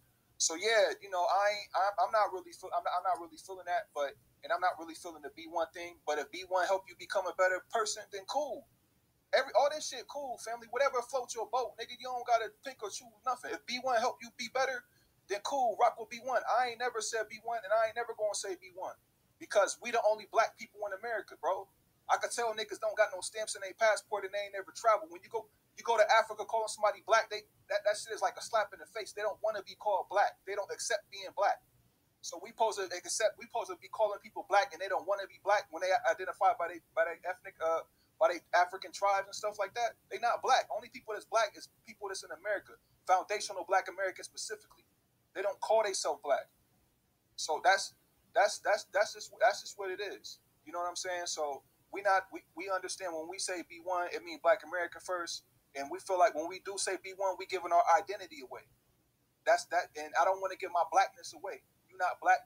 You could be an African that's on code, a Haitian that's on code, a Jamaican that's on code. But yeah, bro, you can't be black, bro. We trying to delineate, and if you don't want to delineate, then that's cool. Don't come to Secure the Tribe spaces because we trying to delineate. That's our whole thing is delineation. We trying to make sure when you get the paperwork, when it got boxes and shit on it, that you could check Black American, you could check African or Caribbean. We gotta delineate from the diaspora because for 80 plus years we've been carrying the whole diaspora on our shoulders. My great granddaddy, he was a Pan African. My daddy was a Pan African. I'm the third generation Pan African, and it ain't shit moved yet. We gotta carry the whole weight. We gotta police the diaspora. We gotta do everything. So FBA, ADOS, Secure the Tribe, B1. Everybody got to police the whole diaspora. But when you look around Twitter Spaces, it ain't no Haitians calling out Kareem Jean Pierre. It ain't no Jamaican Twitter Spaces calling out Sheila Jackson Lee. It ain't nobody is calling out their own people. Nobody. We gotta literally police the whole diaspora. So we saying we done with that. We delineating. Y'all gotta hold your own. And if y'all gonna be B1, be B1 in your homeland. We don't need you to come over here to be on code. We need you to be on code in your homeland. Be B1 in your homeland. Build up schools, build up clinics, build up hospitals. build up, get paid roles, like we straight over here. We don't need you over here. Respectfully, we need y'all to build up over there so we could take trips and build with each other and send resources back and forth. We can literally make and honestly, it's not, you're not really B1 if you left your family and you fled, and they got to deal with the bullshit. You ain't pick up a rock, a stick, or nothing. You ain't fight back. You got on the first thing smoking. So yeah, I'm not really feeling that. I don't rock with it. But if it helps you and it floats your boat, then cool. But it ain't no beef on no side. Whatever it is, what it is, and we gonna stand 2 toes down, secure the tribe, and keep delineating. We gonna keep pushing the needle for it. Thank you, appreciate that, bro. Appreciate you coming in and just kicking a little something to the group tonight. We definitely appreciate you, and make sure you come back to the Twitter space and join us. All you guys in here, don't be a stranger. Tomorrow, I'm working on it. I can't say for certain. Tomorrow, I'll know maybe around by 12, 1 o'clock. I'm trying to get Judge Joe Brown back. We had him in the previous Twitter space, so I'm trying to get him back on. I'll know tomorrow, probably around about 1 o'clock or so. And if so, then I'll go ahead and I'll send out that tweet with the Twitter space. But I'm working on it right now, so we're gonna see if we can get Judge Joe Brown tomorrow night for the Twitter space. DJ, who's up? I believe Ty's up next, right? No, brother Jonathan. Brother Jonathan, come on up. And then after that, we're going to go to... you looking at it on your screen, that's not the order, bro. It's just going to show you that. Right. I understand that. But I'm coming up on an order that, because we had technical issues. You feel what I'm saying? So I'm coming up on an order that people that came up with me at the same time. So okay, Jonathan is next. And Brother Immortal was trying to come up for a while, but he got dropped down twice. See what I'm saying? So he got to get in that. Yeah, he did. You're right. You know what I'm saying? So, we walking we gonna everybody, we're gonna let y'all all get on here. I know it's like been a lot of different stuff and whatnot, so we're gonna all let you guys get on here and whatnot. So, because I know everybody wants to speak, and we definitely, this is a great space going tonight. So we definitely want to hear everybody's point of view. So we'll try to make it. Let's try to make it 2 minutes or so. So everybody can get up here, and then those who want to come back, they can raise their hand and come back up here, because we got quite a few people that still want to come up here. Hey, with that being said, I'll put a clock on total. But hey, Miss Cleopatra Bell in DC, I don't know if you guys got your hands up or not, but if you don't want to speak, just drop your mic down, or we'll drop it down for you. If you want to put our hands up or whatever the case be. All right, go ahead, Jonathan. Yes, indeed. What's good, fam? Shout out to all the hosts, to all the listeners and speakers. Yeah, I'll be brief, man. Yeah, from what I've been seeing, man, the misunderstanding for me, it's been very disheartening because, I rock with mostly everybody across all the different, I guess you say, labels and titles and things like that, but I have been seeing, the disrespect. But the biggest misunderstanding came when most of us in Security Tribe were really trying to figure out what B1 meant, and it seemed like that question was disrespectful to some, and I get it.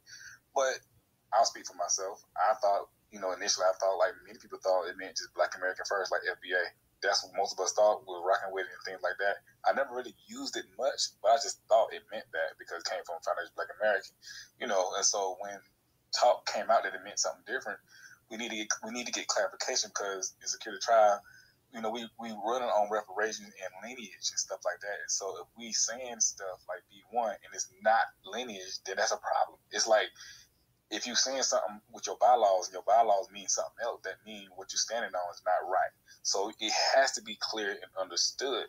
So, the conversation came forth and people feel like it was disrespectful. I would have to disagree with Afro Elite when he said there's nobody in Security Tribe above reproach. I wish he was still in here, because, we have plenty spaces where we call each other out and it gets very heated. You know what I'm saying? It gets very, very heated. And be multiple times, and when we find out something's going on, we bring the task, and it really don't matter who it is, and then some very surprising people have been called out for whatever reason, and it's just what it is, and feelings get hurt, but it's not personal, it's just what it is, and I think that needs to be understood too. I am disappointed also in Jason Black, because he wasn't really being, and I rock with him, but he wasn't really being real yesterday, in my opinion, because he wasn't really giving the guy, really, people that disagree with, a chance to really speak and really kind of put him to task. He'll drop him down really quick. And I didn't think that was cool, because, someone on his level, I feel like you should be able to handle that disagreement because he handled disagreement all the time, and now when it's really people that's intellectually on your same level, you can't really take it. So I didn't like that. That was disheartening to me. But and the last thing, with being on the line being drawn in the sand, I agree with Sonny. You don't have to be all that. If you want to be over there, be one, do that. If you want to be Curator Tribe, do that. It's cool. You know what I'm saying? Nobody is making nobody do anything, but what the disrespect can't be tolerated. That I understand that. Another thing, as men, we have egos. Just like we tell women they need to check their emotions. As men, we do have to check our egos at times because I have an ego, and we have to talk to each other with respect. And it can get deadly. I don't want to say it like that, forgive me, but I'm just, y'all understand how it goes. Just because men talking to men, we have to talk to each other with the respect so it won't get to that level. It's not about I like you, you like me. It's just about, look, we have some very strong disagreement. I'm going to talk to you with respect. You're going to talk to me with respect, or it's going to go another direction. And I don't want to say last, but this is the very last thing. United States, we got two parties. You got Democrat, you got Republican. You take the Christian faith, you got one Christian faith, you got many denominations. You got FBA, but you got many different sects. It's cool. You got many different tribes. FBA, B1. I mean, FBA, I was saying things, Curator Tribe. It's cool, just like Sonny was saying. Hey, yo, whatever you feel like your energy rock with that, and just respect that, okay, this over here, they FBA, but they doing something else. We B1 over here, we doing something else. And just respect it. You can disagree and respect at the same time. And I'll end right there, and I'll go ahead and drop down. Appreciate the time. Hey, before you go, Brother Jonathan, I see you running for ATL councilman. You want to speak on that real quick to promote yourself just real fast? Oh, well, that's old. That was in 2018. It says, yeah, that was indeed. Okay, we appreciate you, brother. Go ahead. Hey, come on up, Immortal.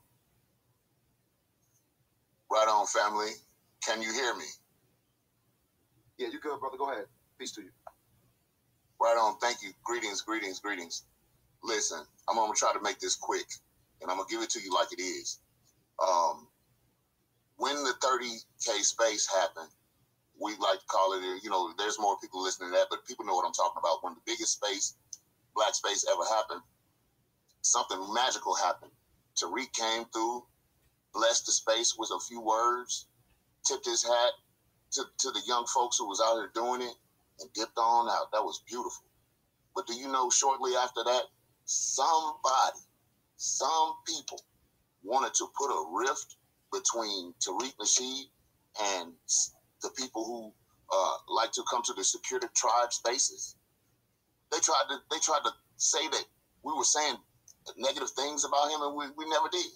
It was all, every time I'm in a Curator Tribe space, there's very low tolerance, zero tolerance really, for somebody to say something about a brother who's doing so much and who's so much we expect from. But I just thought that was very interesting, and I didn't forget that shit. You feel me? So then, next thing I know, okay, you got people like Marcel coming through. Judge Joe Brown came to a tribe space, weighed in. People learning their lineage. We got actual genealogists taking care of business, and a lot of attention was being paid to that, and a lot of people were coming in, listening in to the people who was going on in the Curator Tribe.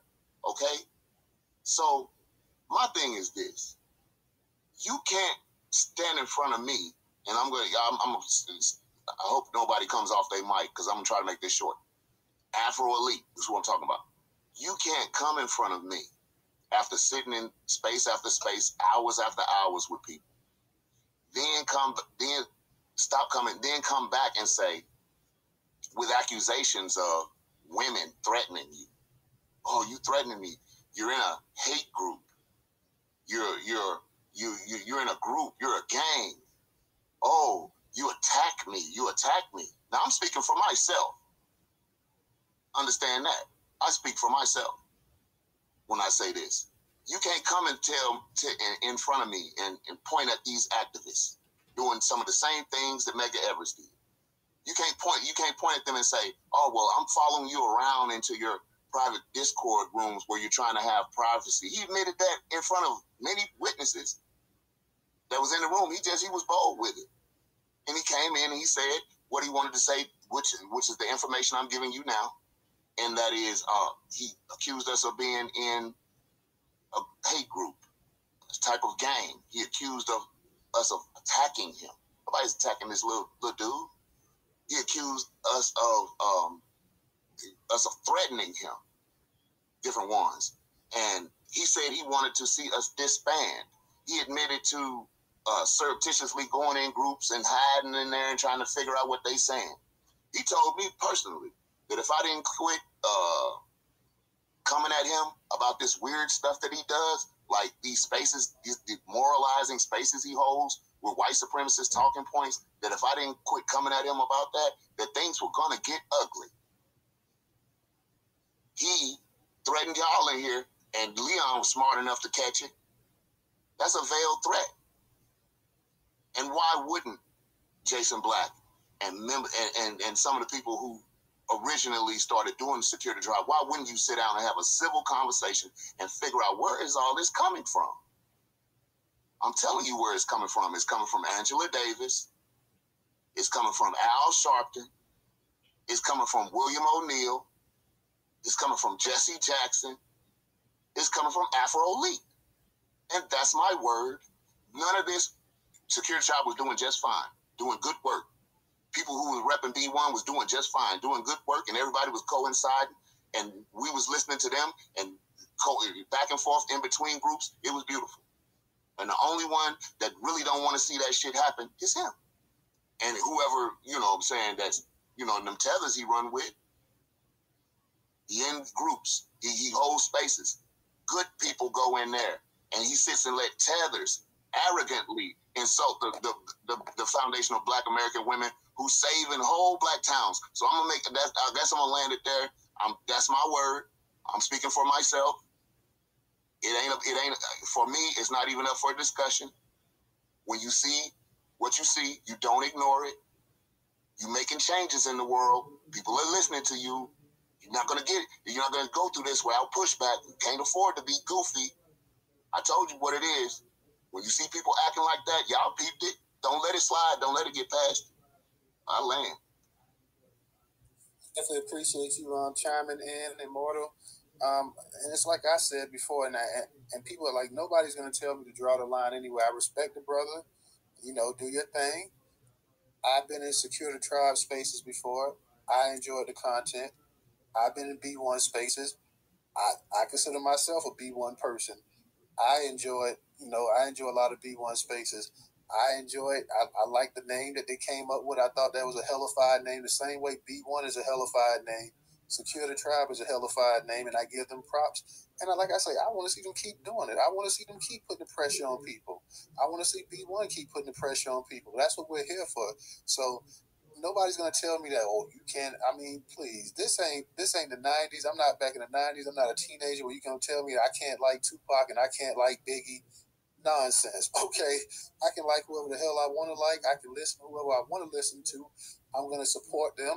I'm gonna still go to their spaces when I have a time and have a chance. And I'm gonna go to these B1 spaces when I have time and I have a chance. And that's just how it is. If you don't want to support somebody, that's fine. I would never go and tell you, Immortal, you can't support that company and Newstoter. I mean, that is nonsense. Support who you want to support. You're a grown man. I don't feed you. I don't clothe you. I don't provide for you. I mean, we're not talking to kids here, and that was the point of that. And everybody said, well, it's not a misunderstanding. I put this title exactly how I wanted to. I wasn't going to put Secure the Tribe versus B1. I did not want that. I still don't want that. I put exactly how I felt it should be worded.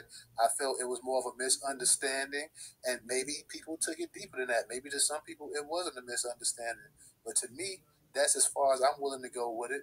I'm not, and after the night, I'm not gonna do another space based on this here. To me, it's over with after the night. Everybody go their way. Go ahead and keep Secure the Tribe and let these guys and girls and women and whoever, men, do their work. Let the B1 family do their work. If we can find common ground, fine. If we can't find common ground, that's fine as well. We're all grown. We all are motivated to do what we can for our people. So on that note, I'm going to go ahead and DJ, who's next? Hey, let the brother Newstoter too. I just wanted to tell you that I just looked at it, and we got Jason Black opened up another space right now. I know. And also to go with what the brother just was saying just now, Brother Immortal, thank you for those words. And I just bear witness to something that kind of just hit me while he was talking.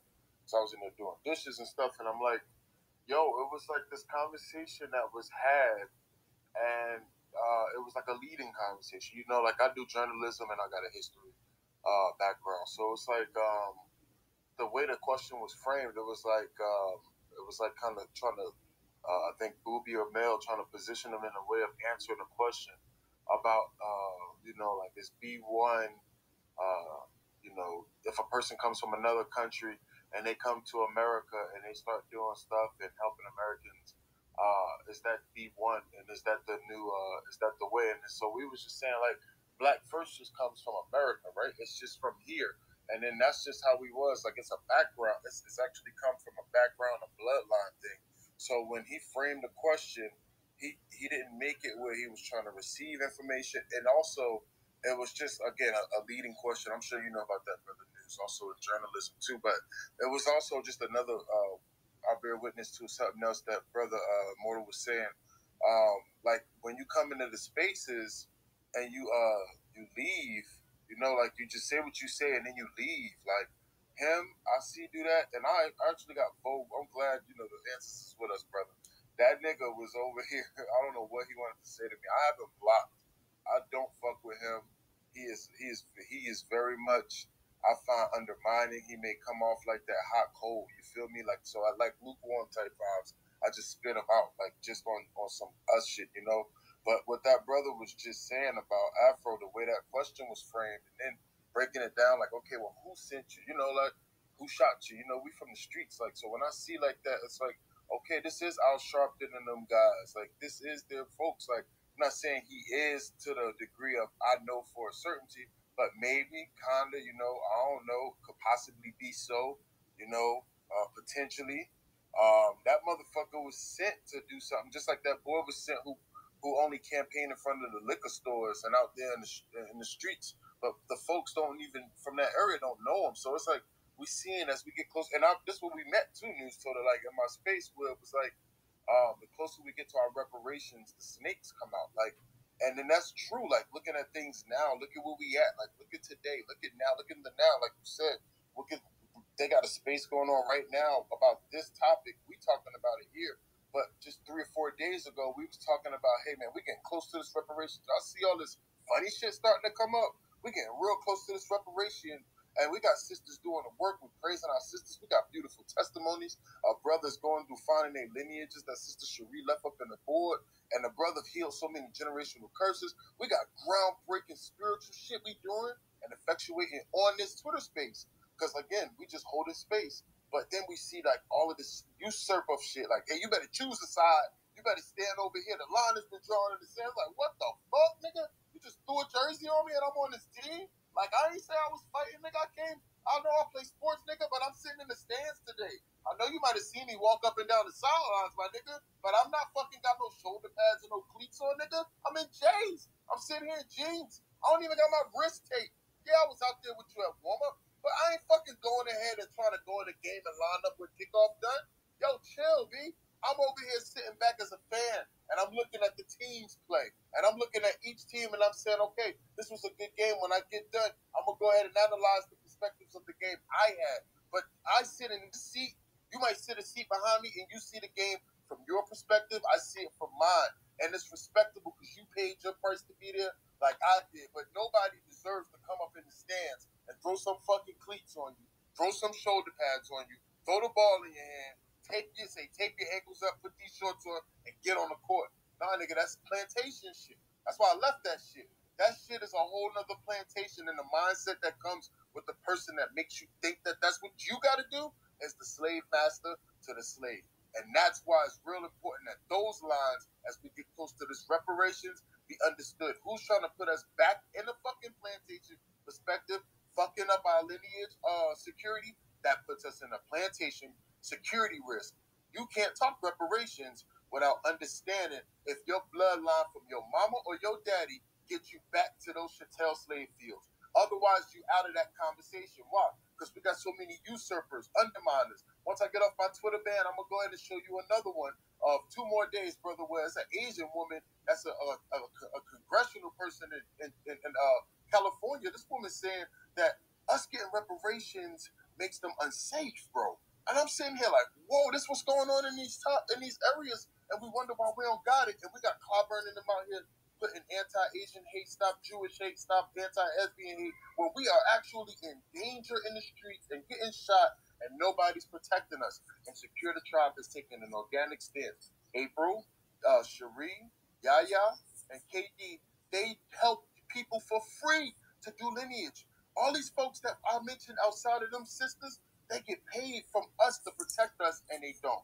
And so that's why spaces like this have to clean up the motherfucking garden. You got to clean up the house so you can know, hey, a cleanly house is close to godliness. And we are gods and goddesses ascending from plantation into holiness. And that's what the fuck this real fight is about. And that's the real dissension and discord. And that's why the closer we get to reparations, these motherfucking snakes is coming out. And it's time to really talk about it, assess it, and take notes and keep moving and enjoy the game. But know that when you leave, you don't need to have a jersey on from either team.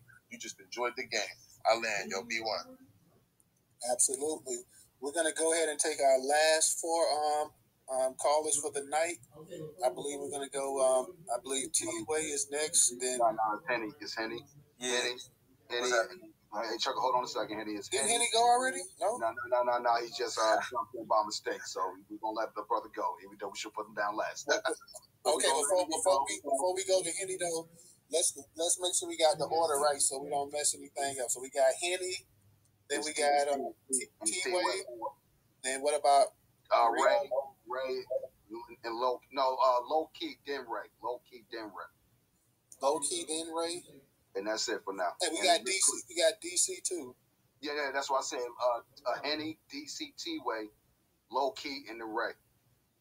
Well, it's 5. Okay. Yeah. 1, 2, 3, 4. Yeah, it's 5. So I guess the last 5 speakers, bro. You know what I mean? Henny, okay, so you say T-Way, low key, and Ray. That's a bit, man. Appreciate you. No problem. So I got a lot of notes. I'm gonna say, this is a fire space. I do like it. I see a lot of the tribe in here. I'm following at least 80 people in here, so it's like the whole tribe showed up. So I did write a lot of stuff. Okay, so when it comes to what happened yesterday, I hate that, these people try to make us like we their enemies, something like that. Or just people, black people, period. Us FBAs, y'all can never be my enemies. I can never want to, actually harm y'all or put y'all in harm's way. We have disagreements, arguments, cool. But the plan is to, fight through them arguments and really kind of just focus up, you feel what I'm saying? And get on one accord. I feel like, but being on 2 different codes, that's definitely problematic. But again, still, those are not my enemies, you feel what I'm saying? So the fact that he talking about, pick a side and all this, that, and the third, like, nigga, this is Twitter. A lot of these niggas on Twitter is suspect. It don't make no sense. You talking about pick a side, like, what are you talking about? But anyways, I want to break down what happened last night. So last night, Jason just kept contradicting himself. That's all he kept doing. You heard contradiction after contradiction after contradiction. By the way, if that picture that was posted is not him, then nobody's really seen this cat.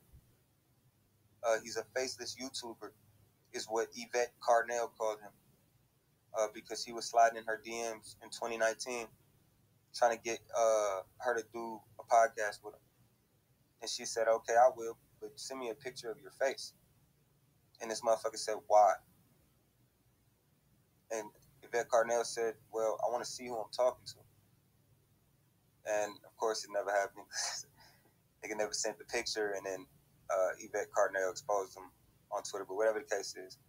So when we talking about this delineation, we need to start with ethnicity, because everybody seems to want to tie into the race, but nobody reps the race.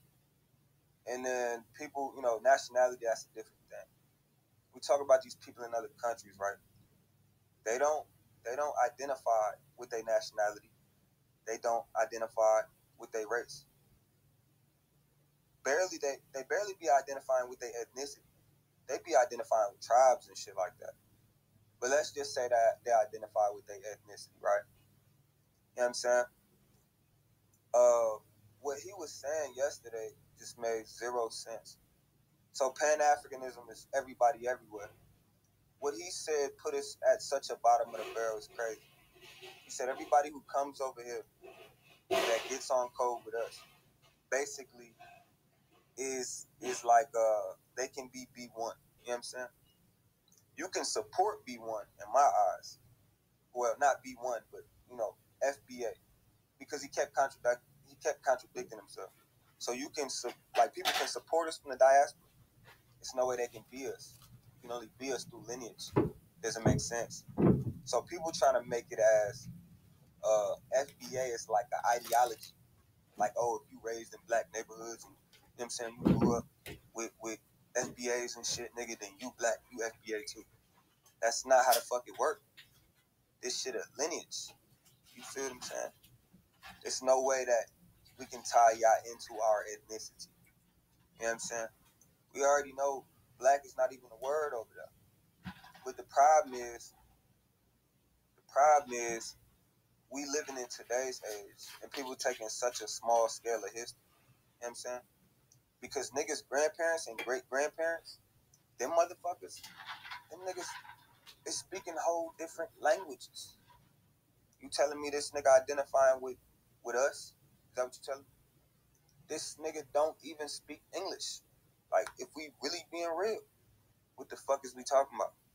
These niggas all the way out there in Africa speaking 300 different languages from each other. So, for people to be trying to preach like Pan-Africanism and 2.0 Pan-Africanism, that shit is disingenuous. Why the fuck is you preaching Pan-Africanism in America, nigga? What the fuck sense do that make? That makes no sense. So they want us to support Pan-Africanism, whatever the case is. That's some bullshit. They need to support FBA. It makes no sense. We only been supporting them for the last 70 years. Since the Immigration Act in 1965. Since they got over here. We done been supporting them, like Sonny said, like everybody been saying. We done been fucking with them.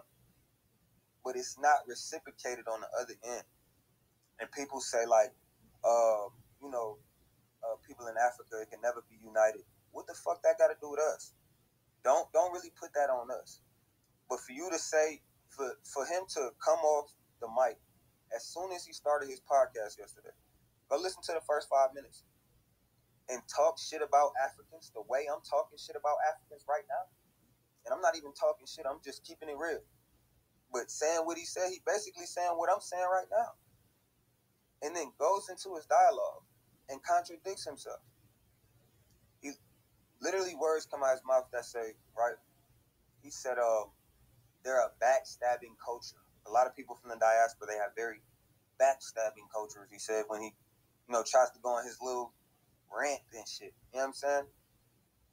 Well, what the fuck? How the fuck is he trying to align with just any and everybody when you admit that these niggas have backstabbing cultures? It was just crazy contradictions yesterday.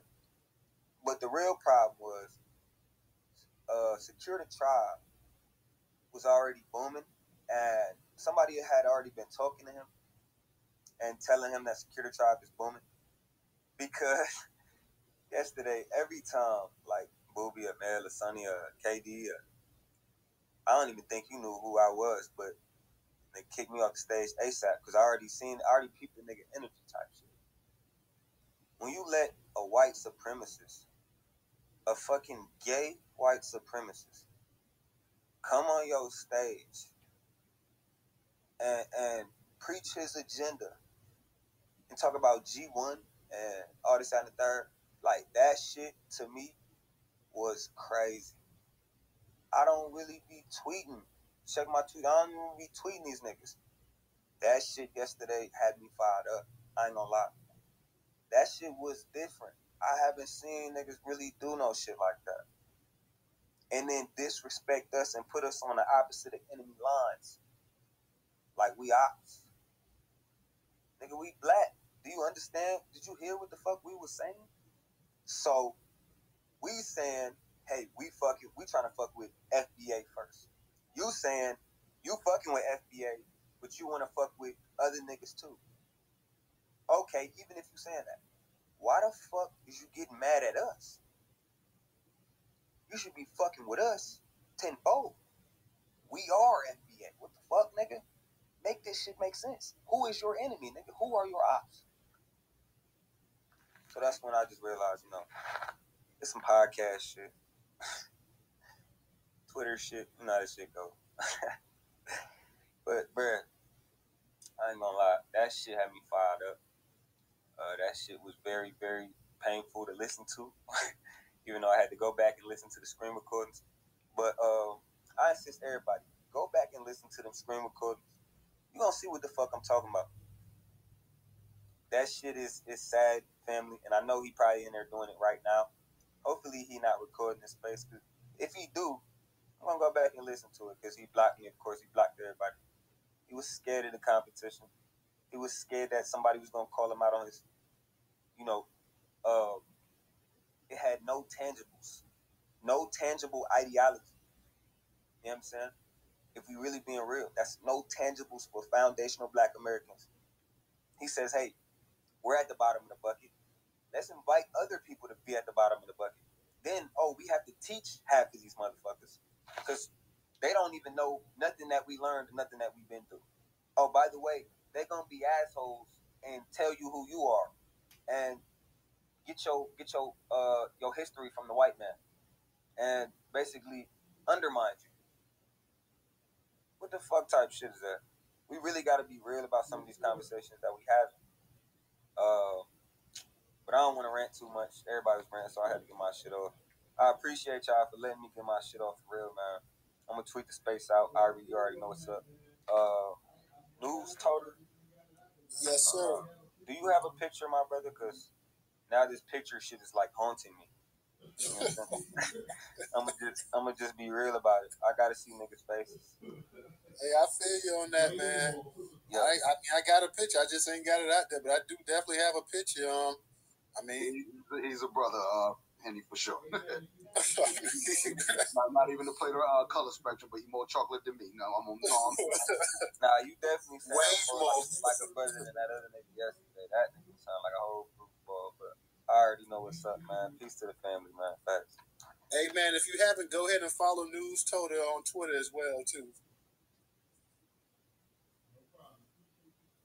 Our next person was T-Way, I believe. No, DC and T-Way. DC. I just want to say, I don't hate no Africans. I'm just FBA first. Ain't no hate for nobody.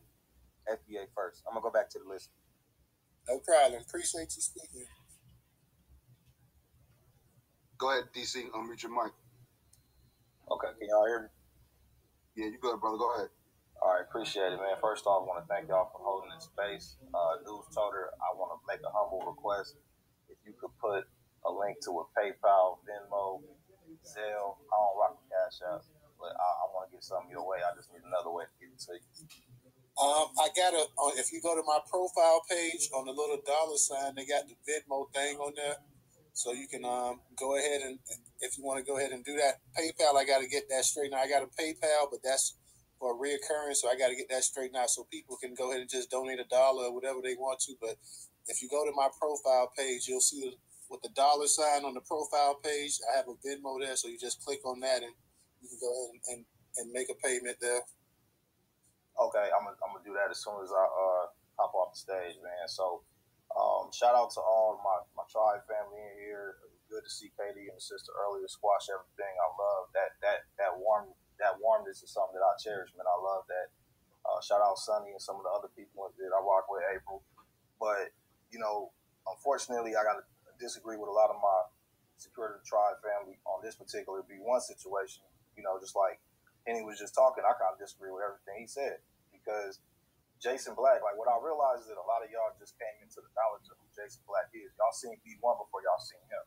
And I realize a lot of y'all have not listened to the broadcast for an extended period of time. So y'all like, yo, this is some Twitter shit, this is some podcast shit, whatever. But people aren't aware of the fact that Jason Black went in his pocket. First off, he's been down 10 plus years on record. And hosting broadcasts that last 2 to 3 hours, 2 days a week on the weekend. And it's like a college class. It's not like it's not really entertainment. You go there for learning. You understand what I'm saying? So he was at the forefront of helping to derail Kamala Harris's campaign and did everything he could along with Tariq and PBT to try to stop Biden and Kamala from getting elected. He had reparations billboards in very important intersections around the country before any of this stuff on Twitter Spaces started. He had billboards up for black folks that got killed and didn't get justice. Went in his pocket for that. He bailed people out during the protests. People calling in like, yo, man, thank you so much. You know, you got my brother out of jail. He was out here fighting with the police, et cetera, et cetera. So when you got somebody who's put in that kind of work, whether or not they got a profile picture is irrelevant. You got people who got profile pictures that's out here that ain't doing shit. So that man got a track record, not to mention race war, where he stood down one of the most preeminent white supremacists in Richard Spencer. He been going toe-to-toe with Roland Martin forever.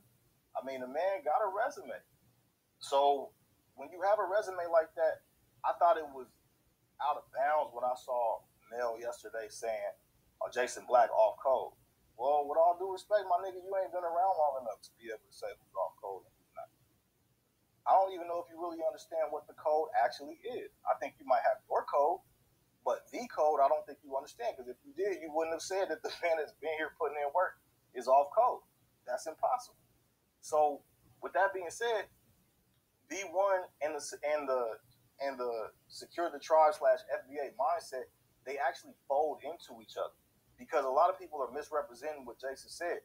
He made it very clear that B1 does not apply to any group of people. It applies to individuals within those groups who have proven themselves worthy of being able to stand alongside and behind FBAs, and that they must support our push for reparations in order to qualify. They have to get behind our agenda because we've taken care of them long enough. Those were his words, verbatim yesterday. So how do you take those words out of context? I don't understand. Oh, this is Pan-Africanism 2.0. The man told you he created it to replace Pan-Africanism because Pan-Africanism in theory was a great concept. In theory, the concept of all black people helping each other, piling on each other, helping to advance the agendas that we all have in different places, that is a beautiful concept. But unfortunately, it got mutated and into something that was garbage, and then it died. So in his death, he's like, look, man, let's take this B1 shit and go and move it forward. And what does B1 do? It makes people who are outside of the United States have to stand in line behind us because we're at the top of the pecking order. So with that being said, I love my tribe family, but we're going to have to stand on what's right. We'll land it right there. Appreciate that, DC. You made some valid points. I mean, I know Jason does have a way of talking to people, but he has put in some work over the years, like you say, with those billboards. And before Oprah was putting out the billboards for Breonna Taylor, I believe he was the first one to do it. So, like I said, I wasn't in the space, and I definitely, I definitely don't know how people felt, how they felt he was talking to them. But at the same time, he's done quite a bit in the community or whatever. Like I say, I know people say the profile picture. I think people can listen to me and tell that I'm a black man, but I guess you got some wiggers out there as well too. But I can't really, like I said, tonight was just about just trying to get us back on the right path. No distractions, no hard feelings. What happened yesterday. I'm sure his room is packed tonight, but we're just trying to go ahead and do it for the people here. DJ, who's next up? The next person was brother T-Way, Low Key, and then Ray. Did T-Way already go? Okay, T-Way. Okay. No. Okay, I'm sorry. Go ahead, T-Way. No, T-Way, Low Key, and Ray. T-Way, Low Key, and Way. The last few people kind of really just hit the points I was gonna make. Jason do be coming off kind of like real rough and disrespectful, but the man got a resume, and I wish he would talk to people with more of a respectful tone. But everybody don't. They deserve respect, but they're gonna get it how sometimes they got to get it. But I wish I would have heard that space a lot more yesterday. But everybody hit that. Y'all been hitting the points. Covering what I wanted to say, and make this quick. B1 is definitely a manifestation of Pan-Africanism. There ain't no denying to it. And I agree with one brother that said it's a lifestyle. I look at it as a lifestyle. I try to buy black, work with black, hire black when I can, but it's just there's no denying it's a manifestation of Pan-Africanism, and it leaves us open to be exploited. And we know they had 80 years, nothing happened, nothing happened. So sorry, let's put that to the side and go delineate and put the gate up. But so we're gonna need to figure out. I guess some people said it. They get behind us, and that's how they support the movement. But we want to, because B1 is a lifestyle. You want to work and do right by us. You want to go beyond and try to spend and protect and do business and things of that nature. That's what I thought B1 was. I thought it was lifestyle. But you can't deny it. And we got to make that real clear. It opens us up for exploitation. And you already hit all the points. And also the second point, the code is a leader. All this damn bickering and all the other stuff. I thought the code, maybe I need to read some more books. Like the code is a leader.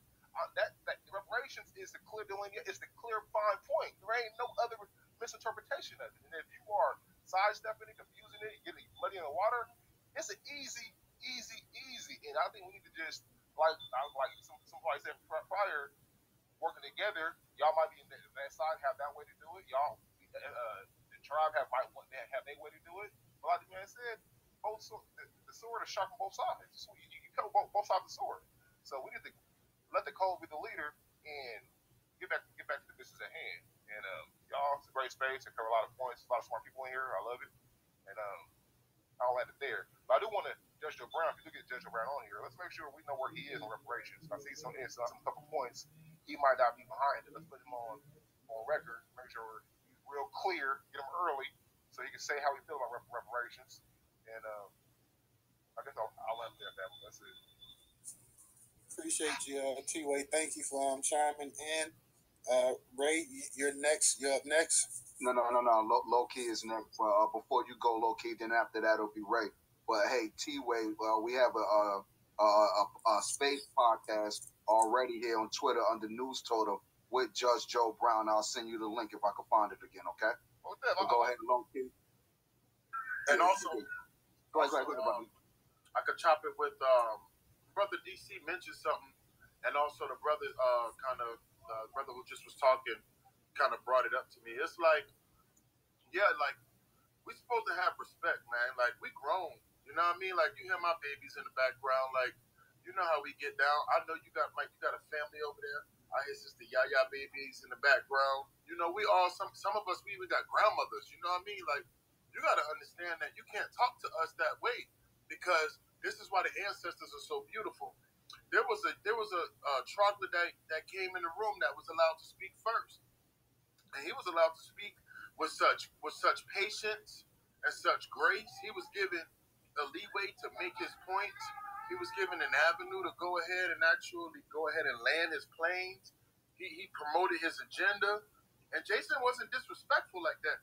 And if I remember what everybody says, if the truth serves me correct, if you ever want to know how a black person really talking, what they really think, sit them in front of a white person. And so since that was the moment and that was the optics on us as the younger generation who don't just listen to what they say, we watch what they do. Nigga, you over here treating us goddamn troglodyte way better and with more courteousness and with more courtesy and with more love and more patience and more humility and humbleness and meekness and kindness than you treating your own. No, man, no. And this is what makes it so nefarious.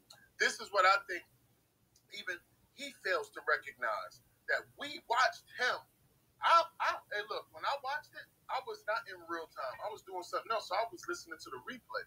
So I was able to take in the interactions. I was able to peek the build-up. I wasn't emotionally involved at the time. So that gave the blessing of actually just having an unbiased perspective, because I thought I was trying to get clarity.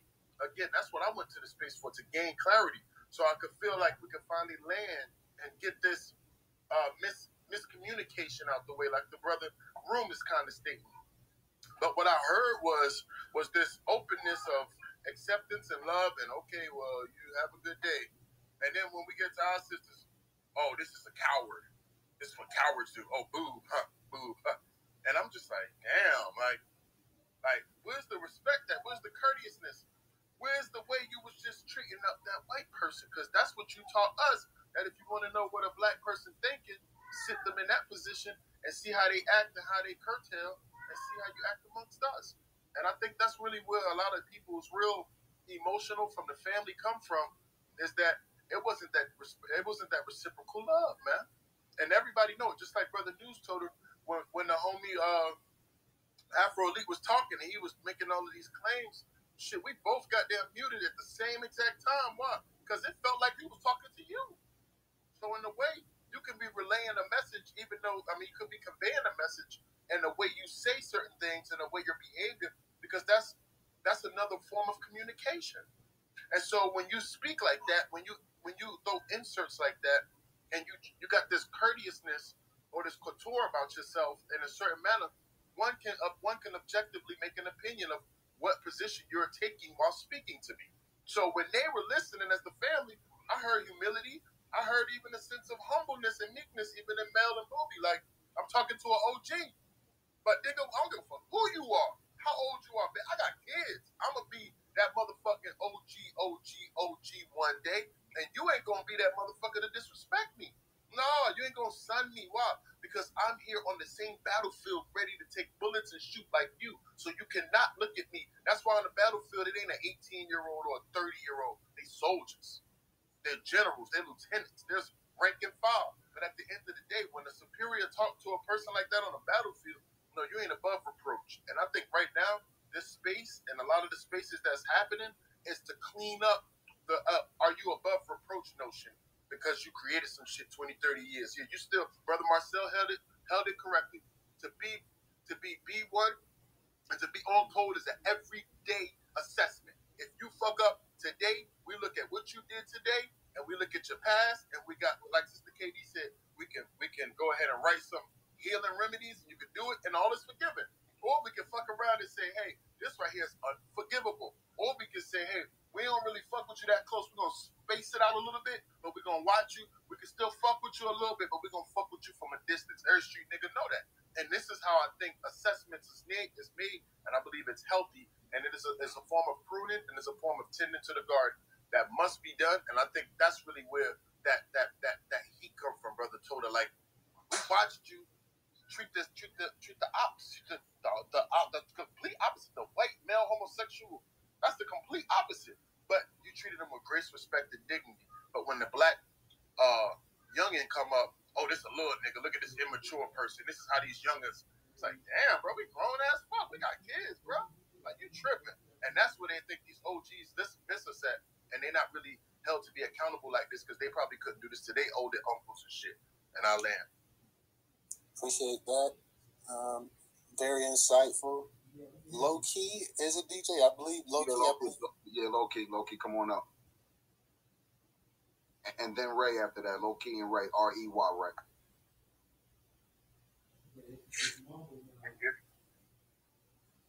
Yeah, we can hear you.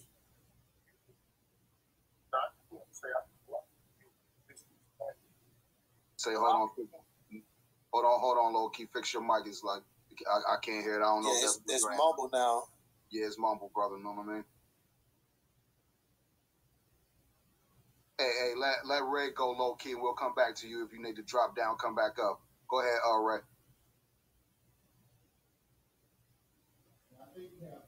Unmute your mic, Ray. R-E-Y. If you're in the building. If not, we're gonna let Goddess go. 1, 2, 3, 4, 5. Go ahead, Goddess. Go ahead.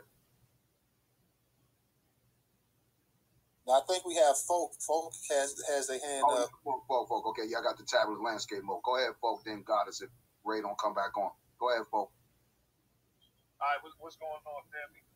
So I see the back and forth, and like I said, I just stand back and kind of watch and listen because, to me, debate amongst the fam is good, and there's new leadership stepping up, and I think that's good, especially with the youth.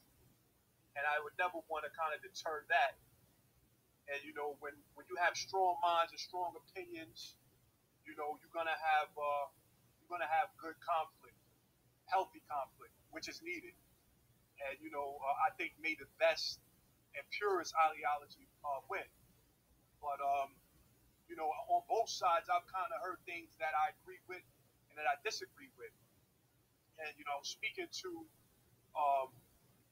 one of the tribe family, and they made I asked the question about Minister Farrakhan, who I think all would agree has earned the right to speak for Black Americans and for Black people, not just here in the United States, but globally. And the answer I got was because he's from Barbados, he doesn't have the right to speak for Black Americans. And that would make him a tether. And, you know, he can't speak for Black issues in America. And I just totally got it. Hey, you're breaking up, Folk. This Sam. You're breaking up. Still there? Folk, you still there? Hold on, give it a second, Todd. Hey, go ahead, Ray, if you there now. Ray, last time. I don't know what's up with this Twitter space tonight, man. Yeah. Over the honorable Minister Farrakhan. Hey, Folk. Hold on a minute. Hey, Folk, hold on a second. We not to disrespect to cut you off, brother. Your mic is bad as far as the got a lot of feedback up in there, so you might have to repeat the last good 20 seconds of what you said, brother. But go ahead, though.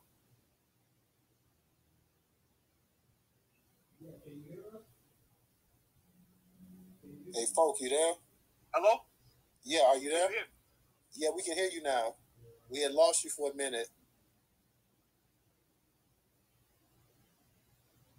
Hello? Yeah, can you hear us? Can you hear? Yeah, his connection back, as you could tell how it's choppy, you know what I mean? But go ahead again real quickly on if you since you got your hand up. Thank you. I was trying to make this quick. What I'm about to say, I know it's not going to be popular, and that's all right though. Because I just want y'all to think. Hold on, folks. Hey, hold on, folks, real quick. Yeah. Appreciate it, though. But yeah, what I'm about to say is going to be unpopular, but it's the thing. Make y'all think. Just hear me out. There's really no disrespect whatsoever. All right, code is the leader. Correct. Now we have the delineation. Delineation is the next of the code. Correct. The code does not look at Pan-Africanism. We consider that off code. Now, that being said, if B1 is the new Pan-Africanism 2.0, would that be off code? Now, just I don't want no shots because, like I said, it's not being disrespect. I just want y'all to think about that. This is what Jason Black said, and there's no shot to him. I just want y'all to think about that because, like I just said, if we're accepting delineation as part of the code, and we're excommunicating Pan-Africanism, because everybody on his Twitter sphere, as far as the code, is against Pan-Africanism. So, if we're accepting B1, which is Pan-Africanism 2.0, wouldn't the code be against B1? Now I'm just laying there. Appreciate it, Leon. Appreciate you chiming in again. Where did DJ, what's his name? Did you see him in the space now? Is he gone? Which one? The one who just had the phone issues. That was Brother Folk, but he gone though. But go ahead, Ray, since you got your hand up again. I saw you pop it up. Yeah, I don't know how my hand went down, but peace and blessings. So, I just got two quick things I wanted to say. Number one, I think Secure the Tribe, you guys should open up a space to talk to these people that want to be down with us, but yet they fled the country. We really need to ask them, why don't you want to take their home? But you want to tell us how to run, you know what I'm saying, our business over here. I would love to hear some of these brothers and sisters who are tethers speak. You know what I mean? Why did you run from your country? But now you repping America all the time. You know what I'm saying? Then you try to tell us what we can do. You know what I mean? Or what we can be. And my second statement for news, I tried to save some money, but I couldn't. It wouldn't let me bring up your Cash App. Is it working properly or? Yeah, it's in the actual jumbotron. I can put it back up there. So all you gotta do is just put a $ Newstoter. Yeah, I did it twice, and it was like almost like my Cash App was like, I don't know what this is. Yeah, I haven't had that issue with anybody because they've been sending it tonight, so I haven't had that. Hold on a second. I got that order. With the issue with that is, Ray, Newstoter is not in your contacts. So Cash App is going to tell you that. But as long as you put the $, and I'm going to post it in the Jumbotron right now, so that way everybody can see it and see what it is. When you put the exact wording as Newstoter, put it and look in the Jumbotron. So when you put that exact $, hold on, let me go on back over here myself. Let me look at it. $Newstoter. Yeah. Newstoter. But you're going to see a little green house next to the Newstoter. Okay. Yeah, for sure. And with that thought, we're gonna have to put your picture up on your Cash App so people know what it is. But go ahead, though, Rick. Yeah, for sure. And I appreciate you brothers and sisters in the space for real, because I know everybody. Everybody remember the words of Malcolm X when he said, to leave our religion at home. That's kind of the same thing. Everybody want to be named a specific thing. That's what we need to do.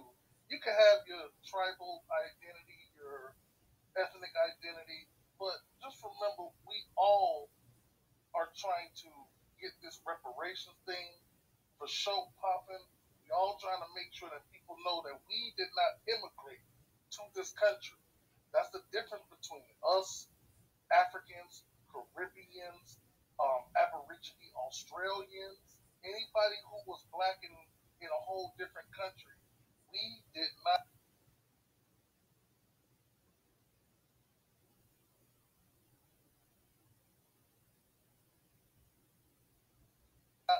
immigrate to this country. My great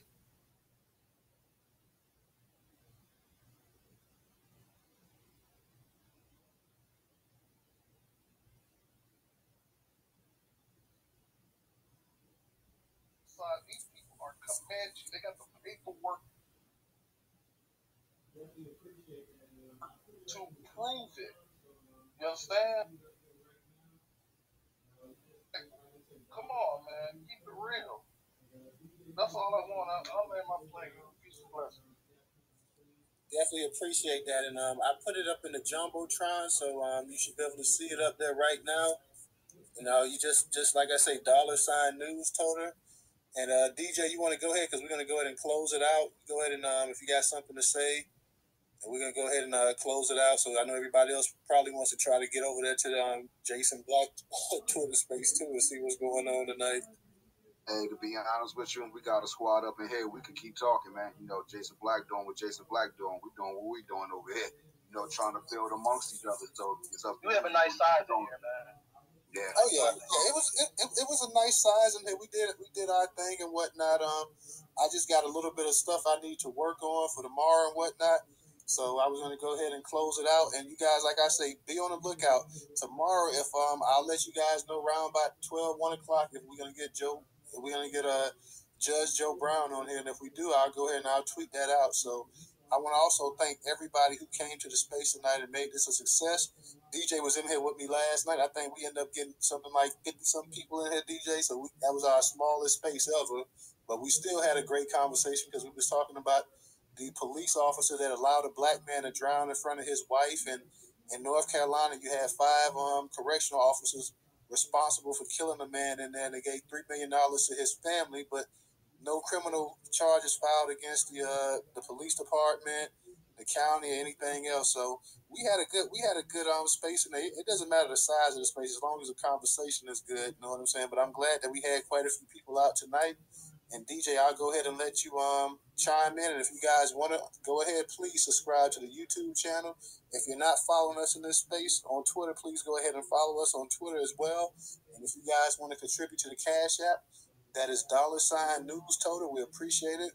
Newstoter is the largest black-owned aggregator curator of black news in America today, and we're trying to get our people, all our Twitter followers, to go at least once a day to visit the site to help us grow. So if you guys also word of mouth, tell your family, your friends that, hey, it's a new site out there. It's not even new. We've been around 5 years, but we just not really starting to get some attention. But it's a site that grinds every day, and they got plenty of content on there that you won't be disappointed with. They'll connect you to top-notch black websites. So, DJ, if you got anything you want to chime in before we go ahead and close it out.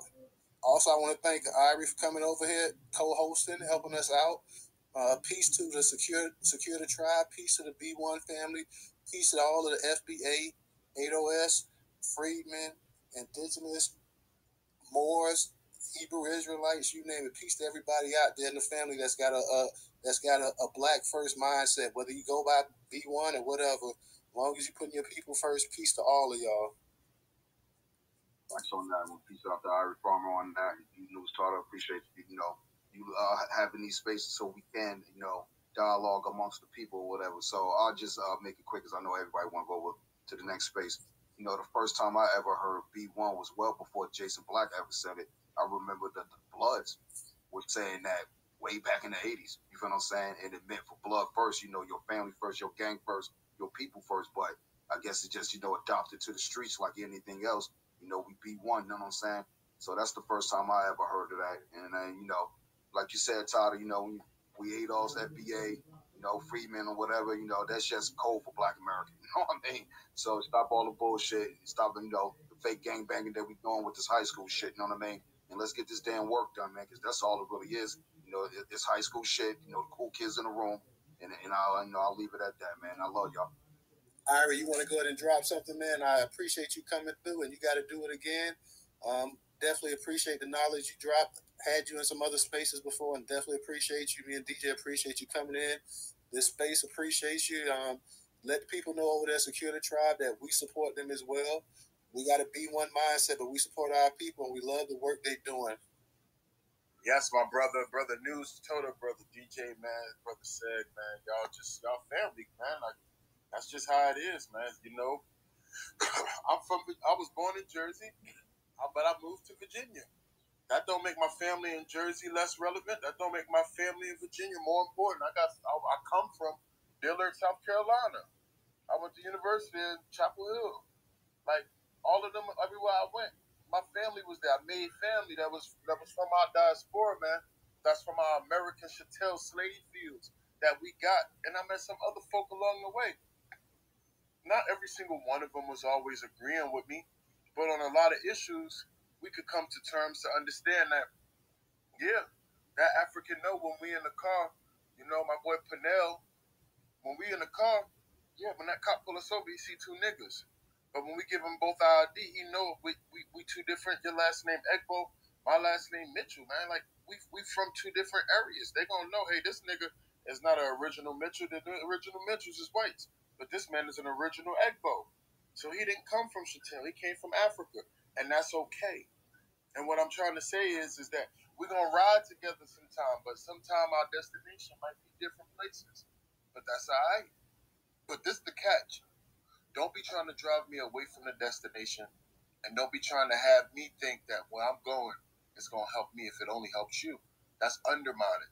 And what I love about this space and what we doing right now, Brother Newstoter and Brother Seg, from when we started, man, like we started out, and the closer we get to reparations, man, the snakes come out. And then that was the first time I was like, yo, you know, hell yeah, I rock with you, Newstoter. You came into space.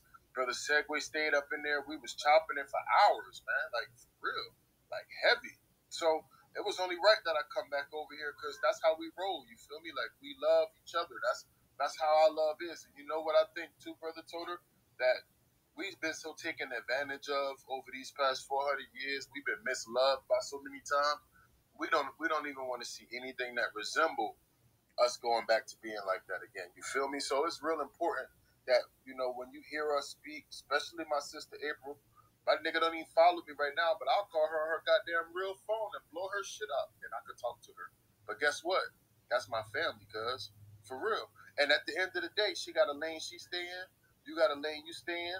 My lane has been this one, which is reparations. I don't know how to secure the tribe outside of that, but my family do, so I'm going to go fucking chill and trust them. I don't know how to goddamn go ahead and secure the legislation, but we got black lawyers that's doing that shit, so I'm going to go and trust them. So when they come to me and they be like, yo, Leaf, what's the update on the reparations talk? All right, well, I got this Asian bitch over here in Cali. She trying to undermine us. We got these folk over here at NARC. They got their little meeting, but I screenshotted all their shit. I'm gathering intel, nigga. We at war. And guess what? Reparations is the victor. Reparations is the captain. Reparations is the chief. Why? Because every time one of us fails or one of us grows, we're getting closer to reparations. Why? If one of us fell, because nigga, on the battlefield, if your man go down, you can pick his ammo up and you got an extra gun. Use it, homie. If we're on the battlefield, we spot our enemy and we take them out and we pick up, hey, who fit these boots? Who got these shoes? Who gonna take this? Oh yeah, put this hat on. Why? Because we picking up the pieces and going towards reparations, brother. And at the end of the day, I pray for that glorious day. Make sure you catch us on Reparation Vision Days too, Newstoter. We get a chop it in there. And we went through a whole lot of type of stuff like this, bro. Like all of the Twitter shit start acting funny. Folk got to get out the room. The brother was thinking he probably was in here, news, and talking and didn't have no connection issue. Meanwhile, we can't even hear him. Then when we talking to him, he don't hear us. That's just them opping against us, bro. It's too common in different spaces, but we don't see that in Luke room. Diddy and them don't got them issues. It ain't that brother connection. It ain't your connection. It ain't mine. It's the ops against us, and we will overcome all obstacles. No weapon formed against us shall prosper, my brother. And continue that holy work. I'm glad to fellowship with you, my brother. I'm glad you accept me in your space to come and bring that spirit with my loud babies in the background. And I know it that, hey, sometimes some folk probably be like, what's going on? But you know what? Hey, man, I'm over here getting in where I am. My wife accept me to be on here. Some days ain't easy. But she know I'm with the family, and she don't think twice. My wife Afro-Latino, but my wife know how to be. And what Jason Black say, be one first? Okay, why? Because she know that those babies she got, they got a pathway to reparations through their daddy, and they deserve it. And I'm going to tell you one thing. My wife don't get it. My babies do. And do it for my babies. If I go down, I'll make sure my mother, I tell everybody, if y'all go down, I swear to God on my life, I'm going to do everything I can to get you and your babies and your family reparations. And I only ask you to do the same. Because one thing I know is I am my brothers and my sisters' keeper, and I ask that y'all do the same for me, man. I love you, my brother Newstoter. DJ Seg, man, it's a blessing growing with you every day. But I got to go over here and be daddy duties because my wife and my baby over here doing that. So, I love y'all, man. Go ahead and do what you got to do, man. Put them daddy duties in place. April, thank you for coming through as well. Black Majority, thank you for coming through as well. Like I say, you guys continue to support the space. We'll try to support yours as much as we can as well, too. And I appreciate everybody coming in. Hey, Newstoter, real quick, I want to have Sister April come up on the mic. And, she's Sharik and so forth is our genealogy experts. Can she just get like 30 seconds just to shout her out? And everybody go follow April. You're trying to do your genealogy and Sister Sharik DC. And everybody, and I definitely need some help because I got a large ass family. So this is what this conversation is also about. You feel what I'm saying? The delineation and to see what's going on, because we got to start worrying about us if we're saying we're Black Americans and we yield from chattel slavery. So we need to know these things because you get 30 to 60 seconds, baby. Go ahead, sister. So thank you. I appreciate that. Peace, power, and reparations to the people. Reparations is the code for Black Americans right now. Lineage is the code. Anybody going against that is going against Black Americans and our repair. Simply put. Now we do have spaces. We do have lineage verified spaces.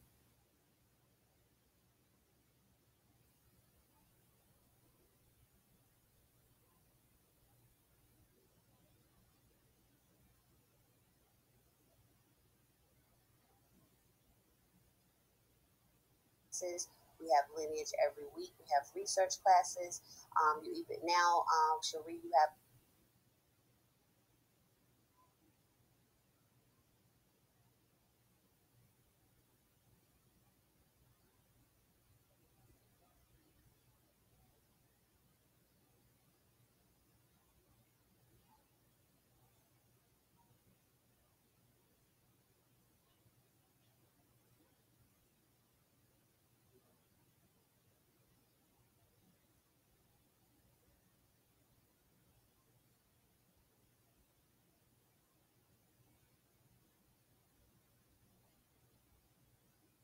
that resulted in me being here. My last one